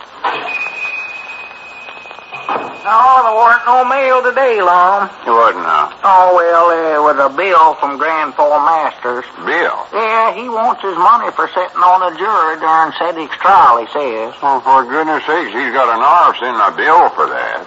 He slept practical the whole trial through. Yeah. What we ought to do is send him a bill for lodging. Oh, yeah, that's a gooder. I believe I'll tell him at the Golden Air Discussion Club meeting tomorrow night. Or that is, if you can wake him up long enough to tell him anything. Yeah, you can also tell him that he won't get his jury money till Squire and Charlie Redfield put it up. They got to pay the court costs as long as they lost the trial. Yeah, that's right. Dick Carlson said old Charlie's pretty mad about the whole thing, Lum. Yeah, I reckon he is all right. Losing the case and having his daughter elope with a doctor and all. Yeah. Of course, on the other hand, he ought to be happy the way he's been trying to get Winifred married off the last couple of years. Yeah, well, Dick says that Charlie's afraid this marriage ain't gonna last, though. That's what's worrying him. That's what's making him so mad, too. What do you mean it ain't gonna last? Well, he just thinks that feller just married Winifred for Charlie's money. Charlie's money? Yeah. He ain't got no money. Well, I know he ain't got much, but I reckon that's what Charlie thinks, for he's done telegraphed Charlie to send him and Winifred some money. Well, I do know. You'd think a big doctor like him would have all the money he needed. Yeah. Especially if he's as famous as Squire said he was. Well, he ain't actual no doctor, though. Just heard that a while ago. Dick Carlson told me. No, sir. Yesterday, why, Charlie rode into the county seat on a milk truck to find out, well, exactly who his new son-in-law was. Natural. And he found out he weren't nothing but some feller that's been hanging around the pool hall in there at the county seat for months. My granny, I suspicion something like that. That's what he said. The minute Squire brung him into the courtroom, I suspicioned that feller. My unconscious self told me he was a crook. Why, sure. Who told? My unconscious self. Huh? See, every feller's made up of two parts. You're half subconscious and half unconscious. Oh, sure, I've heard that. What's the matter with me? Such ignorance. What I can't figure out is why this feller, if he was a friend of Squire's, why he crossed Squire up the way he did. If he'd have waited and eloped with Winifred after the jury'd come to a verdict, Cedric would have lost the case just sure as the world. Yeah, sure. Up to then, why, Cedric never had the least chance in the world of winning. There weren't no doubt about that. Should have had the feller eloped just before the jury went out. Yeah. Natural, if they heard that, it'd never take them no time at all to vote against Winifred. No.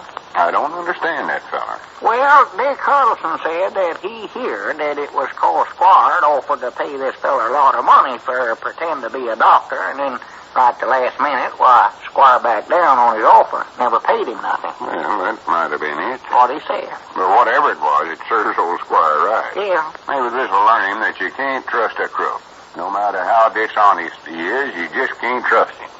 That's a new old Eddard saying of mine, I think. Well, sir, I never will forget the look on Squire's face when he heard about them loaves. Wonderful world, boy. Oh, well, howdy, Cedric. Such a wonderful world, I mean. Well, you sure sound happy today, Cedric. Yeah, bound you, it's a great relief having that trial over, ain't it, Cedric? Yes, Mom, it sure is. 'Cause now I can concentrate on playing the pinball machine again. Boy. Is that all winning that trial means to you, Cedric? Yes, Mom, I reckon so. You ought to have been down at Luke Spear's restaurant and seen the score I just made. Score? High score I've made in that machine since it's been in there. 22,780 points. For the land. That's the record, too, Mr. Luke said. So I win the double grand prize. Well, good for you, Cedric. The double grand prize. Mom, I've been trying to win that for 5 years now, and I finally done it. Well, if you've worked that hard for it, Cedric, I reckon you deserve it. Yes, Mom. And sometimes during them 5 years, it seemed like I just couldn't hardly keep going, hardly. Well. Sometimes I got so sick of that pinball machine, I couldn't hardly stand to play one more game even. And I'd say to myself, Cedric! Mom? What's the matter? Thought I heard somebody calling me. Oh, no. Oh, that was just you, Cedric. Oh, yeah. Thought I recognized that voice. Silly of me, ain't it? You were saying how sick you got of playing the pinball machine, and then you said you'd always say to yourself, you know, Oh, yes, I always say, Cedric, you gotta keep going. Well? Just got to win that double grand prize. Cedric, old boy, you just gotta do Well, it. wait a minute, Cedric, old boy. I believe that's our ring, weren't it, Long? Yeah, I believe so. You get it, Abner. Yeah. More likely it's just a grocery order. Tell them we're having to cut down on our delivery service, too. Hello? Got him down store and library. Abner Peabody doing the talking. Huh? Oh. Well, what's the trouble now, Ulysses? Uh-oh. I know what that call's about. We can't, huh? Well, that's too bad, Ulysses. Just a minute. Let me tell Long. What's his excuse for not holding a club meeting at his house this week? He says that a big gophers has been digging on the front part of his house, and they might now undermine the whole place. Well, what's that got to do with the meeting? Well, he's afeard if all us fellers gets in the parlor at one time, Lum, why the house will just sink right into the ground, just cave in. For goodness sake. He says they've already moved the parlor furniture into the kitchen, just scared to death of it. All right, tell him we'll have the meeting somewhere else then. Yeah, I believe we ought to. Hello, Ulysses? Well, Lum says we'll have the meeting at somebody else's house tomorrow night. Well, I'll let you know where it's going to be held. All right, Ulysses. Goodbye. Granny's, if that don't beat the bugs a fight. I believe that is without a doubt the worst excuse he studied. 22,780 points. That's the record, Mr. Luke says. Go first. Prattle. I don't know how I ever kept going, but I just wouldn't give up. Bound and determined to win that double grand prize. It's just hard to believe that a bunch of little old gophers... wait a minute here, Long. Ain't the ground froze too hard for anything like that gophers working this time of year? Why, of course it is. Granny's, I ought to have thought of that myself. The ground froze harder than rock. Why, yeah, they Even won't if be. gophers could work in it, there wouldn't be no danger of the house sinking down. I'm going to call him back up. Just don't let him get away with it. Just call him right up Have a right meeting now. at his house or die in the attempt. That's our time. Double grand prize. I finally win it. Quiet, Cedric. Long's making a phone call. Kept going till I win it. Never give up. That's the reason. Cedric, be quiet. Hello, is this Ulysses? Bother Long. Well, this is Lum Eddard. Yeah, say, Ulysses, I don't like to doubt your word none, but ain't you a little mistook about that gopher business? That's Long, I'll tell him. Well, yeah, but the ground's all froze solid right now. Well, I figured you never. What'd he say, Long? Said he never thought about that. 22,780 points I made. Cedric, be quiet. What's that, Ulysses? Oh, I see. That's how come you to make that mistake, huh? Ah. Well, we'll have the meeting at your place then, huh? All right, well, we'll see you tomorrow night then, Ulysses. All right, goodbye. My doggies, you got him that time, Lum. Good for you. You know what excuse he give for making that mistake about the gophers? No, what'd he say? Said his eyes has been bothering him lately. He claims he sees such big spots in front of his eyes, they all look like gopher hills to him. The land. Double grand prize. Every light on the board lit up. Prettiest sight I ever seen in my life. All them lights lighted up red and green and yellow and all of them. Well, I do know. Don't know how I kept going all them years, but I done it. Old Cedric never give up, did I? Bound you, Lum, that Ulysses can see just as good as me or you or anybody else. Looks like a Christmas tree there. All them lights are shining there. Prettiest sight I ever seen. Even though I hated and despised that pinball machine, I just kept on playing. That's what I done. I'm a hero, I believe. Cedric, will you please quit talking about that pinball machine thing? Yes, Mom, but I admire me for that. Believe I'll call up Clarabelle and tell her how I won the double grand prize. Boy. Now, here, don't go calling up Clarabelle now. Get away from that phone. For goodness sakes, don't do that. Look what happened the last time you tried to call her up. Got yourself engaged and lawsuit and I don't know what Just all. keep away from that telephone, Cedric. Maybe she'll love and admire me, though. I don't think that pinball stuff makes much of an impression on anybody like her, Yes, Cedric. Mom, but I win the double grand prize, though. 22,708 points I made, and all the lights was lit up. Oh, my. That's the record, Mr. Luke says. He'll never get over. Cedric, you've told us that 100 or 1,000. Why don't you go on home for a while, Cedric? You need to get some sleep anyways, working of a night. Too excited about winning the prize to sleep. I'm going to call up Wait a Clarabelle. minute. That's our ring again. Now be quiet while I answer, Cedric. Well, when you get done, I'll call her. 22,708. Hello, John, I'm down store and library. Abner Peabody doing the talking. Prettiest sight I ever seen. Huh? Quiet, Cedric. You're where? Oh, my goodness. How'd you get down there, Ulysses? Ulysses?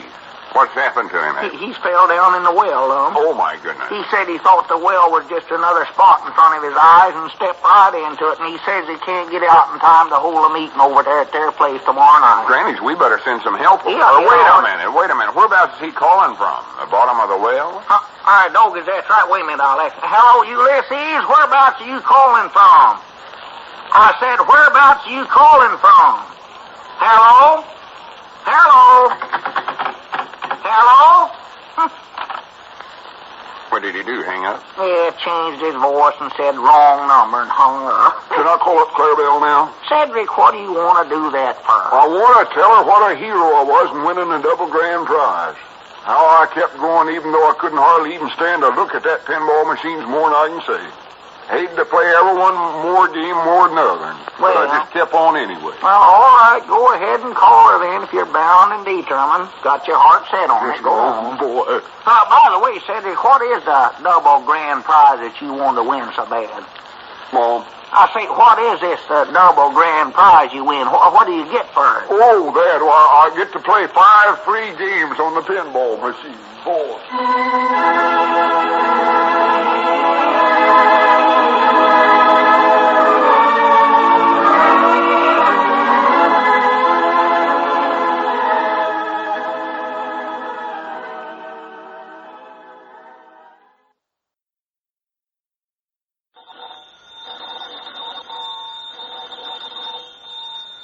Granny's, Abner. I believe that's our ring. All right, doggies, Lum, I believe you're right. I'll see. Hello, Jot 'em Down store. This is Lum and Abner.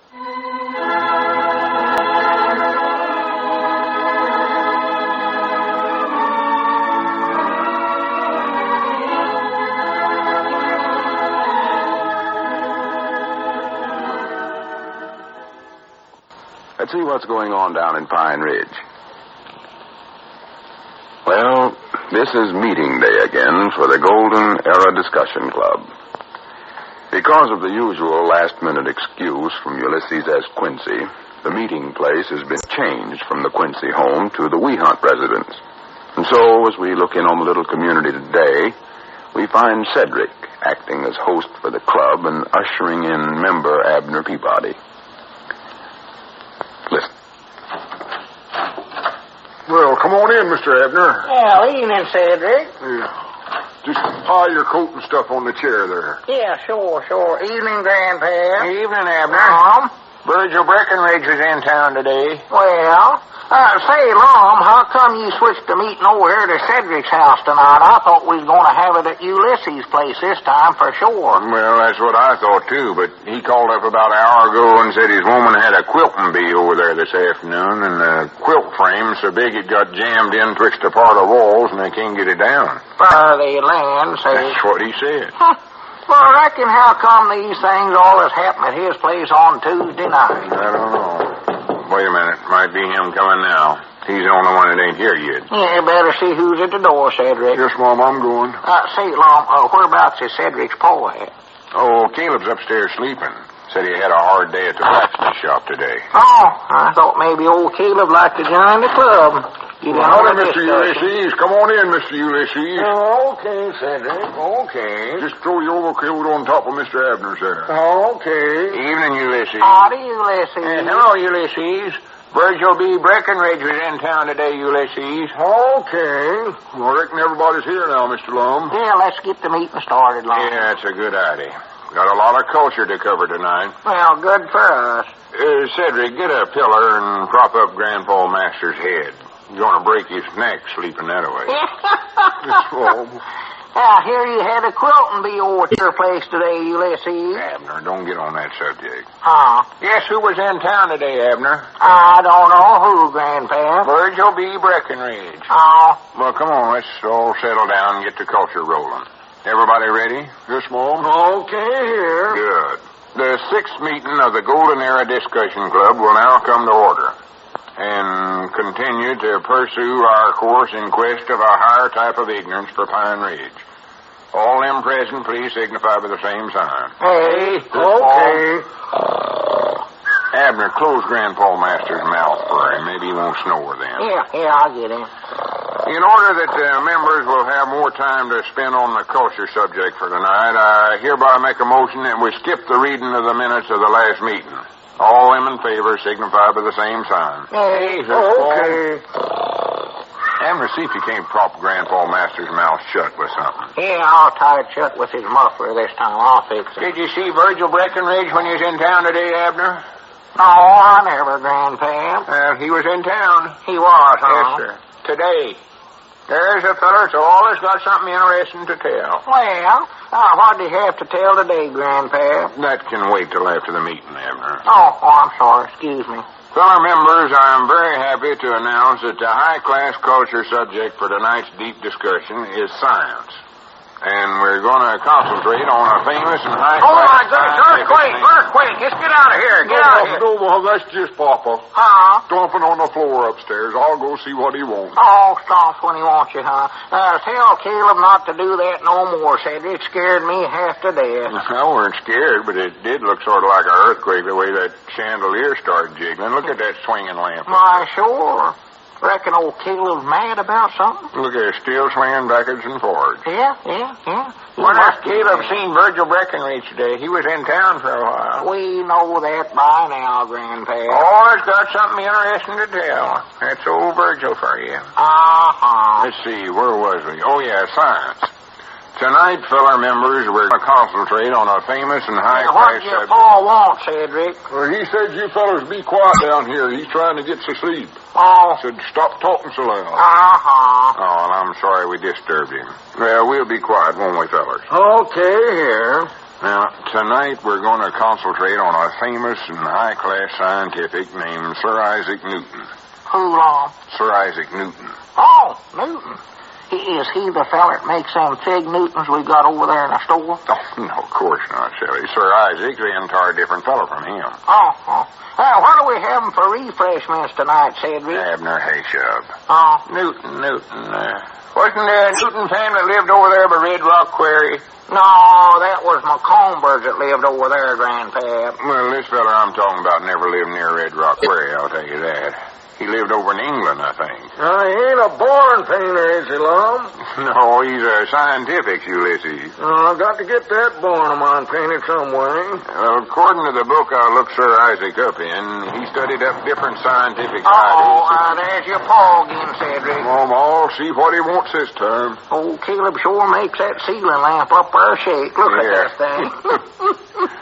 Now, I want you fellas to pay attention now, because this next is important. Yes, huh? Yeah, Sir Isaac studied up different scientific ideas, such as the binomial theorem and the fluxional calculus, and the... Well, now, wait a minute, Lum. I'm afraid I jumped the track there. What is them things? Well, I'll explain them to you when I get more time, Abner. Oh. Here's the most important one, the law of gravity. Law? Is he a lawyer, too? No, this ain't got nothing to do with law. You said law, Lum. Well, it's a scientific principle. Oh. I figured the best way to start a discussion on it is to have a demonstration of it. Demonstration? Wait a minute. What did Caleb want this time, Cedric? Oh, he just said he wished them idiots downstairs would get through with their prattle-prattle and go on home where they belong. Did he say that about us? Wait a minute, Abner. Don't get excited. I don't like that. Well, Caleb ain't cultured like us fellas is, so natural he don't know how important this how important this high-class stuff is. We'll all be quiet, and he'll be asleep in no time at all. Well, he's got a lot of nerve calling us idiots. I'll tell him that right now. Say, Cedric, What is it, Mr. Grandpap? Virgil Breckenridge was in town today. Grandpap, you've told us that 1,000 or 100 times already. Well, I always like it when Virgil comes over from Odin. He always has something interesting to tell. Well, all right, we might as well get it over with. What was it he had to tell today that was so interesting? Today, you mean? Why, sure, today. Oh, I don't know. I never got to talk to him today. You never? No, he was in town, though. Oh, my. Gilroy Adams seen him. There's a nice fella, now, that Gilroy. Yeah, Always says hello whenever he sees you. Yeah. For goodness sakes, Grandpa, please hush up and pay attention here. Cedric, I want you to go out in the kitchen and get me an apple. Apple? Yeah, get me one, too, Cedric. I love apples. Get me a great big one, Cedric. Wait a minute, Abner. These apples ain't to eat. Huh? I just want one to demonstrate Newton's law of gravity with. Oh. Hurry up, Cedric. Go out in the kitchen and see if you can get me one. Yes, Mom, I think there's some back there, all right. Long, can I eat the apple after you get through demonstrating with it? Oh, I don't care. Now, the idea of I this is... just love apples. I've always loved them, ever since I was just a young'un. Only I don't like them little bitty ones we've been getting over at the store this winter. And you fellers know where I can get some great big apples at. I just love great big apples. Abner, this discussion's about gravity, not apples. Well, I like to talk about apples. I love them. Now, here's the point of this demonstration. As I get the story, Sir Isaac was sitting under an apple tree one day. More than likely, he never heard that song. What song, Long? Don't sit under the apple tree. Oh. That's kind of a joke I was getting off. Yeah, that's a good. Anyway, he was sitting under an apple tree one day, and an apple fell and hit him on the head. Oh, my goodness. All right, Jiminy, he ought to lawsuit him first. Yes, sir. Ought to do it. Take it to court. Well, wait a minute. It might have been his own tree, for all I know. Well, he wouldn't want to lawsuit himself. No. Anyway, he figured out from that experience that there's something called gravity that makes everything get pulled to the center of the earth. Does what, Long? Gravity, he calls it. Pulls stuff down to the center of the earth. What do you mean, pull stuff? Well, when the apple fell off the tree, instead of sitting out there in the middle of the air, instead of going up, why, it comes down.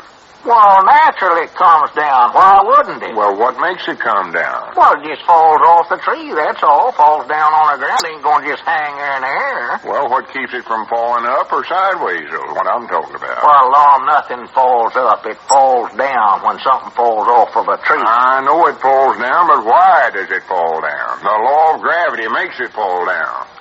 There's a law says it's got to fall down. Well, I wouldn't want it to do nothing against the law, but I know it'd fall down anyway, I'll tell you that. Well, he figured out it wasn't just a matter of everything falling down to the ground anyway. You mean that's what that Newton sat there and figured out? Yes, sir.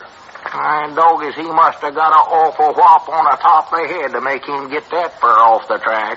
Anybody knows that things just drop off of trees and hit the ground. They ain't pulled down by nothing. You're wrong there, and this experiment will show you just exactly what happened. I'll never believe it. Fact is, I believe we'll use you for the example, Abner. Yeah, use me. I'll be a good example. All right. You can pretend you're sitting under an apple tree, and then we'll have Cedric drop the apple on your head. That's a good, drop the apple on my head. Yeah, Cedric can stand up on the Now, chair. just a minute now, Long. You ain't gonna drop no apple on top of my head. Well, it won't hurt you, Abner. It's all part of getting cultured. I don't care if I never get cultured. You or nobody else ain't gonna drop no apple on my head or nothing else. Oh, there's Caleb stomping again. Oh, well, I don't Oh, care. wait a minute, Abner. Watch out, watch out. The hanging lamp there. Look out for it.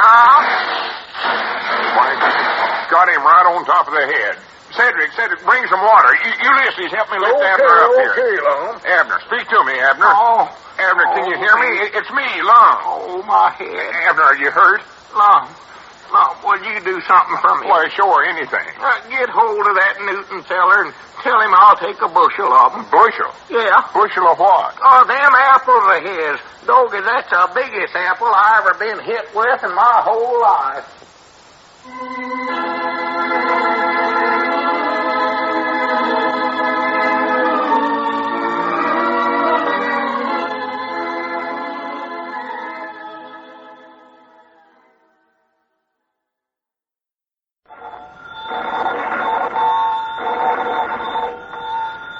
Granny's, Abner. I believe that's our ring. Aye, Doggy's Lum, I believe you're right. I'll see. Hello, jot 'em down, store. This is Lum and Abner.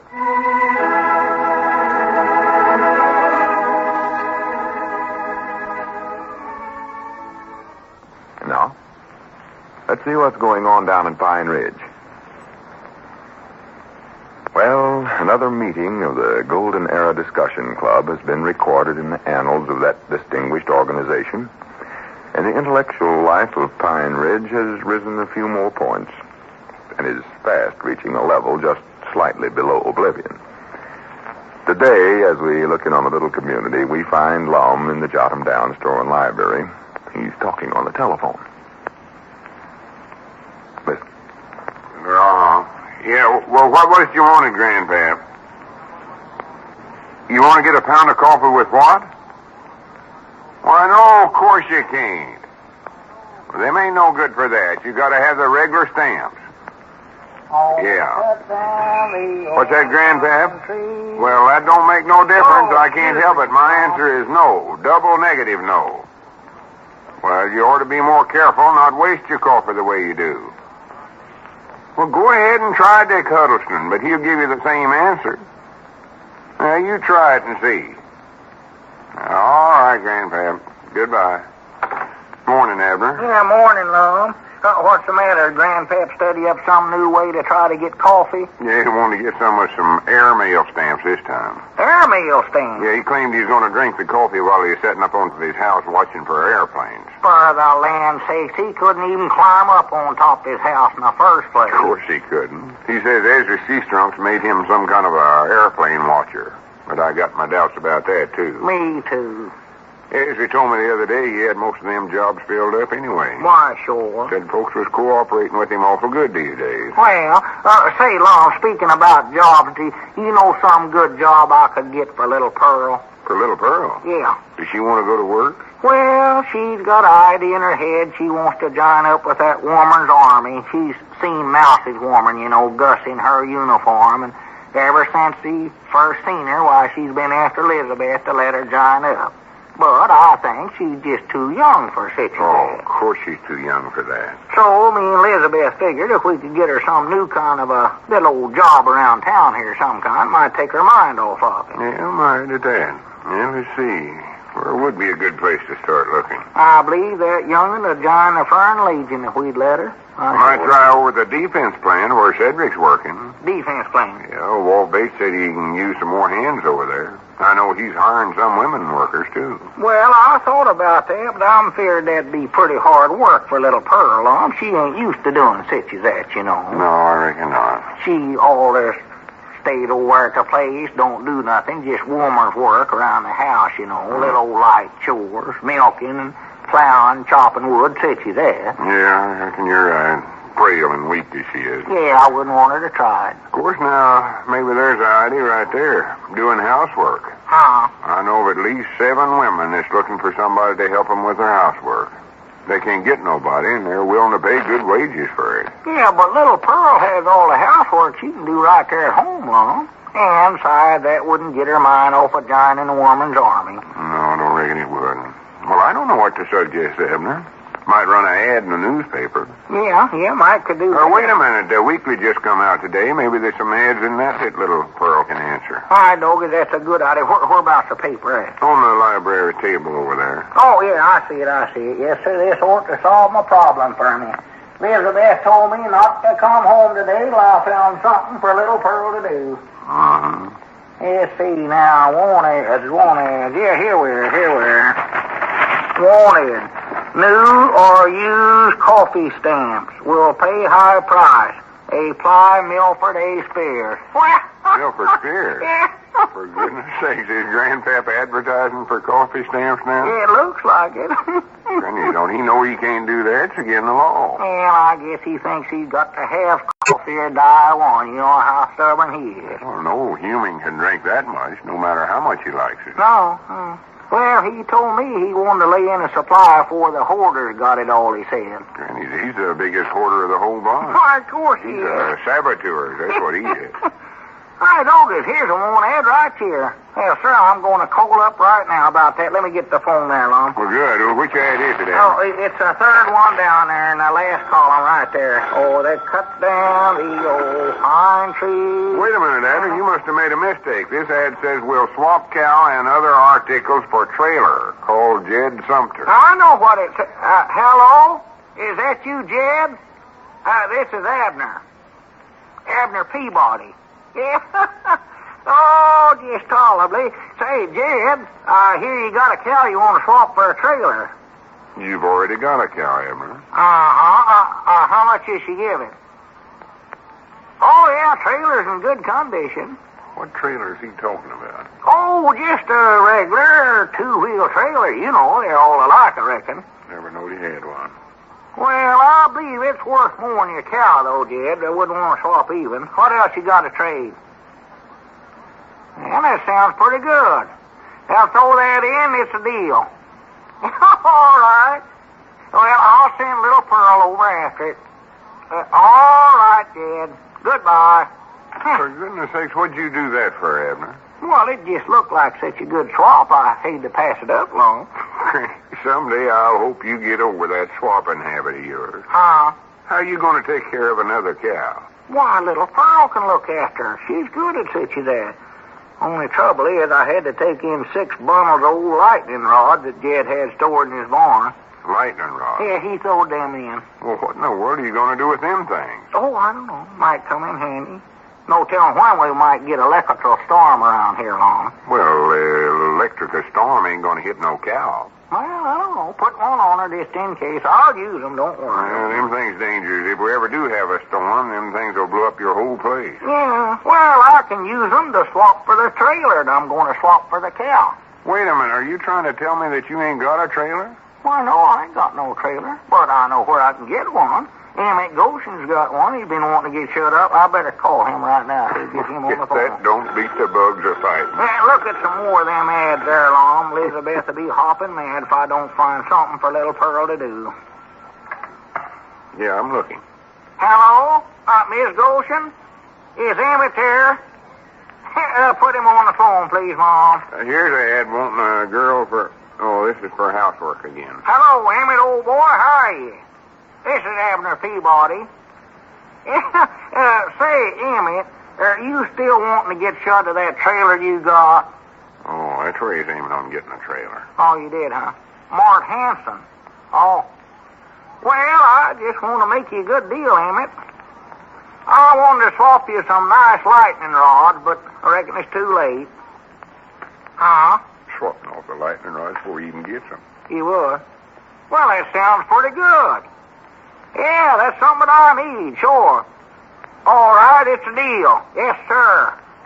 Well, I'll send little Pearl over and she can help you haul it over to my place. Little Pearl's gonna be busy, I see that. Uh-huh. All right, Emmett. Goodbye. What have you got now? Doggy, this is my lucky day, love. What did you do, swap the cow off you just traded for? No, Emmett sent me an old china closet for a small well digger. Small well digger? Yeah. I sort of been thinking about getting a well dug. Other than sort of giving out, I believe. Now, wait a minute, Abner. You know you ain't got time to dig no well, and you can't hire nobody to do it for you nowadays. I'm going to have Little Pearl do it. Little Pearl dig a well? Why, sure, she watched the fellers that dug the last one first. She caught on to how it done. I know she did. Catch it on quick, that young'un does. Well, what are you going to do with the china closet? Oh, I don't know. I hope Mark Hanson wants it. He's the one that's got Amy's trailer now. Granny, I don't know how you keep all this straight. Oh, that's right. You still got to get a trailer to give to Jed for them lightning rods. Yeah. And the cow. Yeah, so I can give the lightning rods to Emmett for the china closet. Well, here, I better call Mark right now, I believe, too.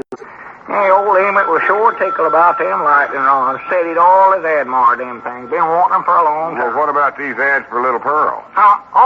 Just keep looking, Lum. I got a... hello?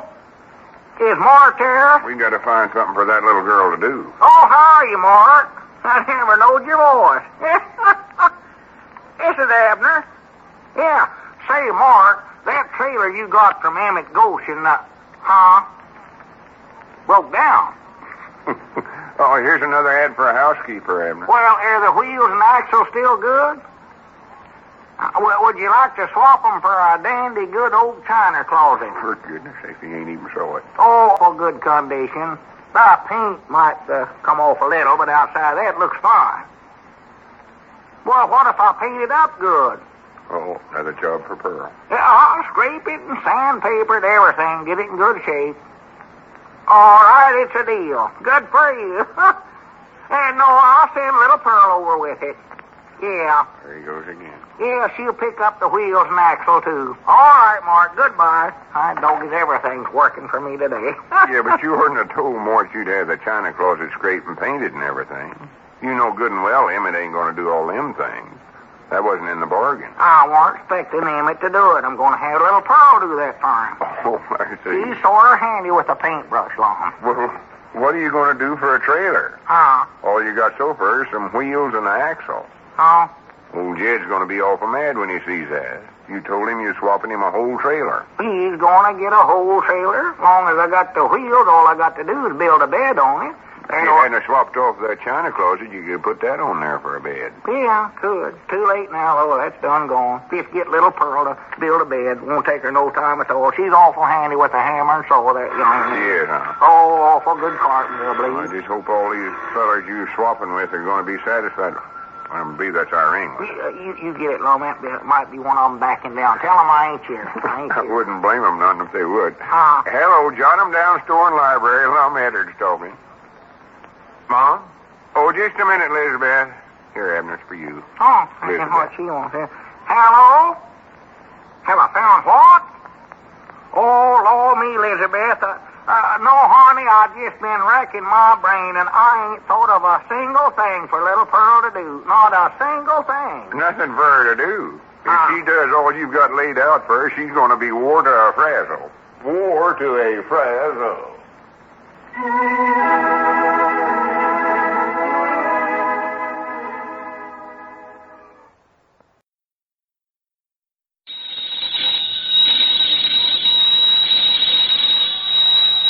Granny's, Abner. I believe that's our ring.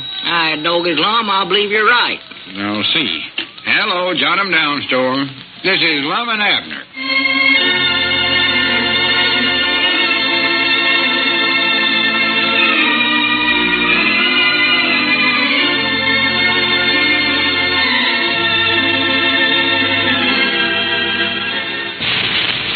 Let's see what's going on down in Pine Ridge.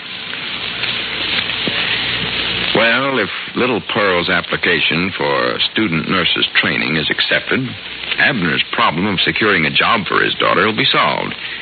This gives the old fellows free minds and time to deal with their eternal Monday problem, how to overcome Ulysses S. Quincy's excuses and manage to have the Tuesday night meeting of the Golden Era Discussion Club at that elusive gentleman's home. As we look in on the little community today, we find Lum in the Jot 'em Down store and library. Abner is just entering. Listen. They cut down the old pine tree. Oh, are you back already, Abner?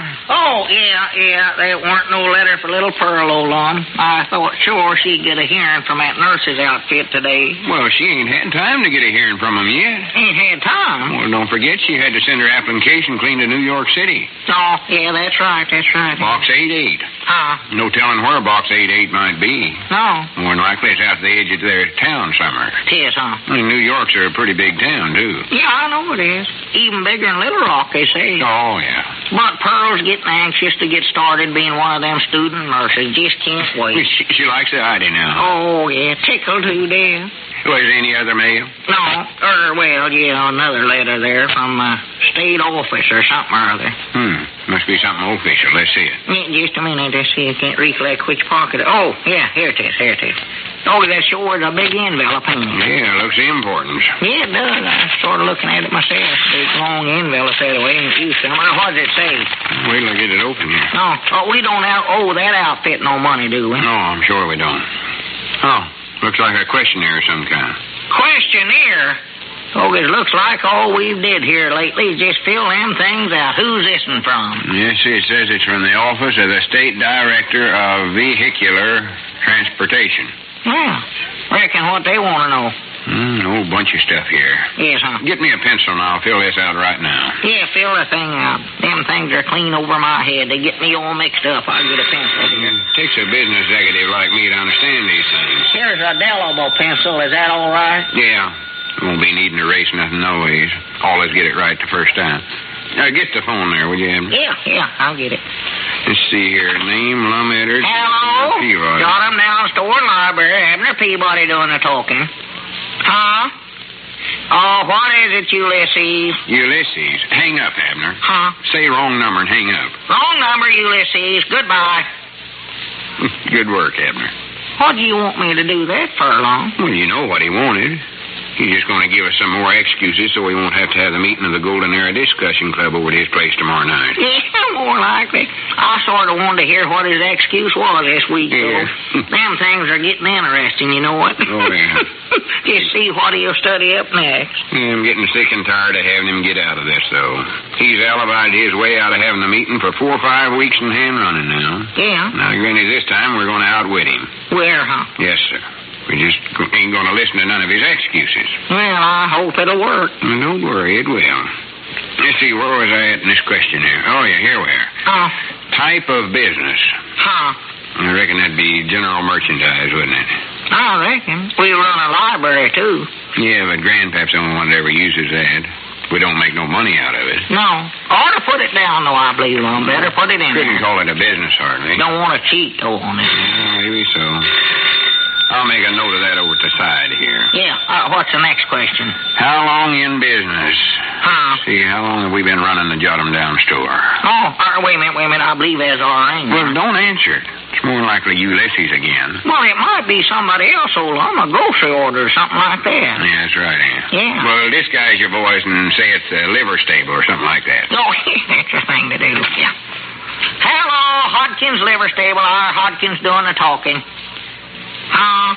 Is it him? I think so. I'll hang up then. Yeah. Don't get I sure fooled Ulysses that time.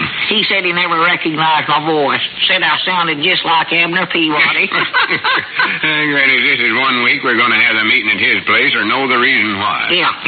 What's the next question there? I ain't studied up the answer to that last one yet. Oh. I know we was in business 2 years before the big storm of 1903. Yeah.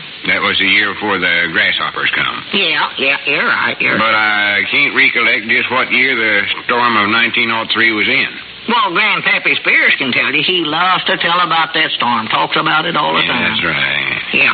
He ought to know if anybody would. Oh, I think I'll just write that down here. Check with Milford A. Spears on this. Yeah, that's a good idea. That ought to do it. Why, sure. That'll tell him where to find it out. What's next? Let's see. Do you do your accounting on a fiscal or accrual basis?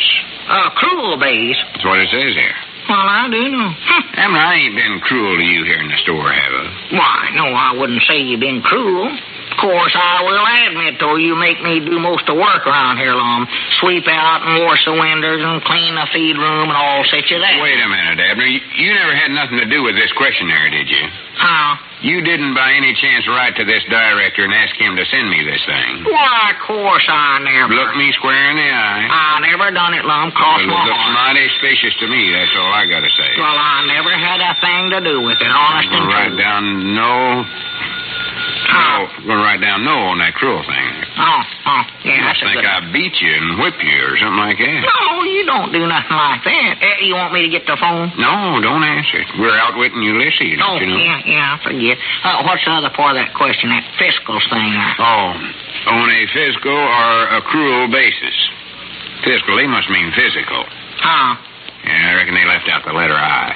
Well, what does that mean? Well, it means, physical means, physical condition. Huh? I reckon they want to know if we're keeping ourselves in good condition on account of the war and all that stuff, you know. Oh, sure, that's it, huh? Yeah. So, beginning tomorrow, I'm going to start putting you through some setting up exercises every morning. Setting up? I don't need no exercises to set up. I can do that easy. I can't run and stuff like that, but I can set up now. I'll tell you that right If now. the state director wants us to do this, I grannies we're going to do it, and that's that. Well, I don't need it. Don't answer the phone, now. Huh? I'll write that down here. No, but I am starting tomorrow morning. Well, you better change that cruel thing to yes, then. That's all I got to say. Here, what is the valuation of your capital assets? See Schedule A. See who? Schedule A. Well, how can we see him if they won't come out and give us his full name? That A don't help. Might be Abernathy or Adams or... Don't reckon that means Gilroy Adams, do you, Lum? No, he ain't got nothing to do with the state government. Well, his name starts with A. He might have something to do with this. You can't tell about that Gilroy. Maybe he can help you fill that thing out. Why don't you go over there? I don't need no help. Not a business-minded executive like me. You don't, huh? What portion of these capital assets has been written off by obsolescence? By who? By obsolescence. Well, there ain't nobody with that name ever worked for us, Lum. Where'd they get these questions anyway? I don't believe that letter belongs to us. See Schedule B. B? Who's that now, Walt Bates? I don't know. That's it, Bates. Do you operate under a fiduciary? Under what? It says here under a fiduciary. No, sir, we don't do it. Well, I didn't know we operated under nothing. Better get a ladder, Abner, and climb up on the roof and see if you can see anything up there. Lum, all there is up there is a roof. I know what's up there. I know, but better check anyway, just to make sure. I want to fill this questionnaire out right, and I want to send it back to him today. All right. After I get up there, I want to know what I'm looking for. I ain't never seen one of them fiduciaries before. Might be a bomb for all I know. If that's up there, I don't want to go up there long. It's got something to do with business. Yes, huh? Us executives understand them things. Well, if you understand it, what does that fiduciary mean then? It means, I'm working on another question here. How do you amortize shipment costs over sales prices? What does that mean? Well, it means, it's the same as fiduciary, only littler, I think. What is?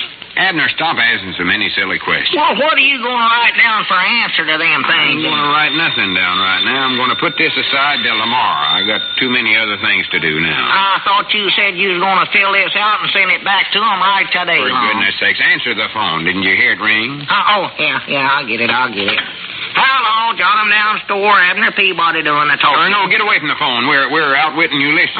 It's all right. This is just Elizabeth. Oh. What's that, Elizabeth? What's he doing over there?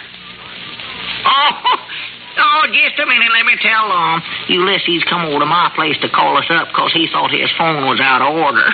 Here goes our plan to outwit him. But she said all he wanted to tell us was that it was okay to have a meeting at his place tomorrow night. Well, for goodness sakes, we went to a lot of trouble for nothing.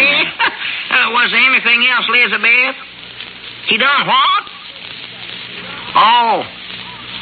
Yeah, I'll tell them. All right. Goodbye.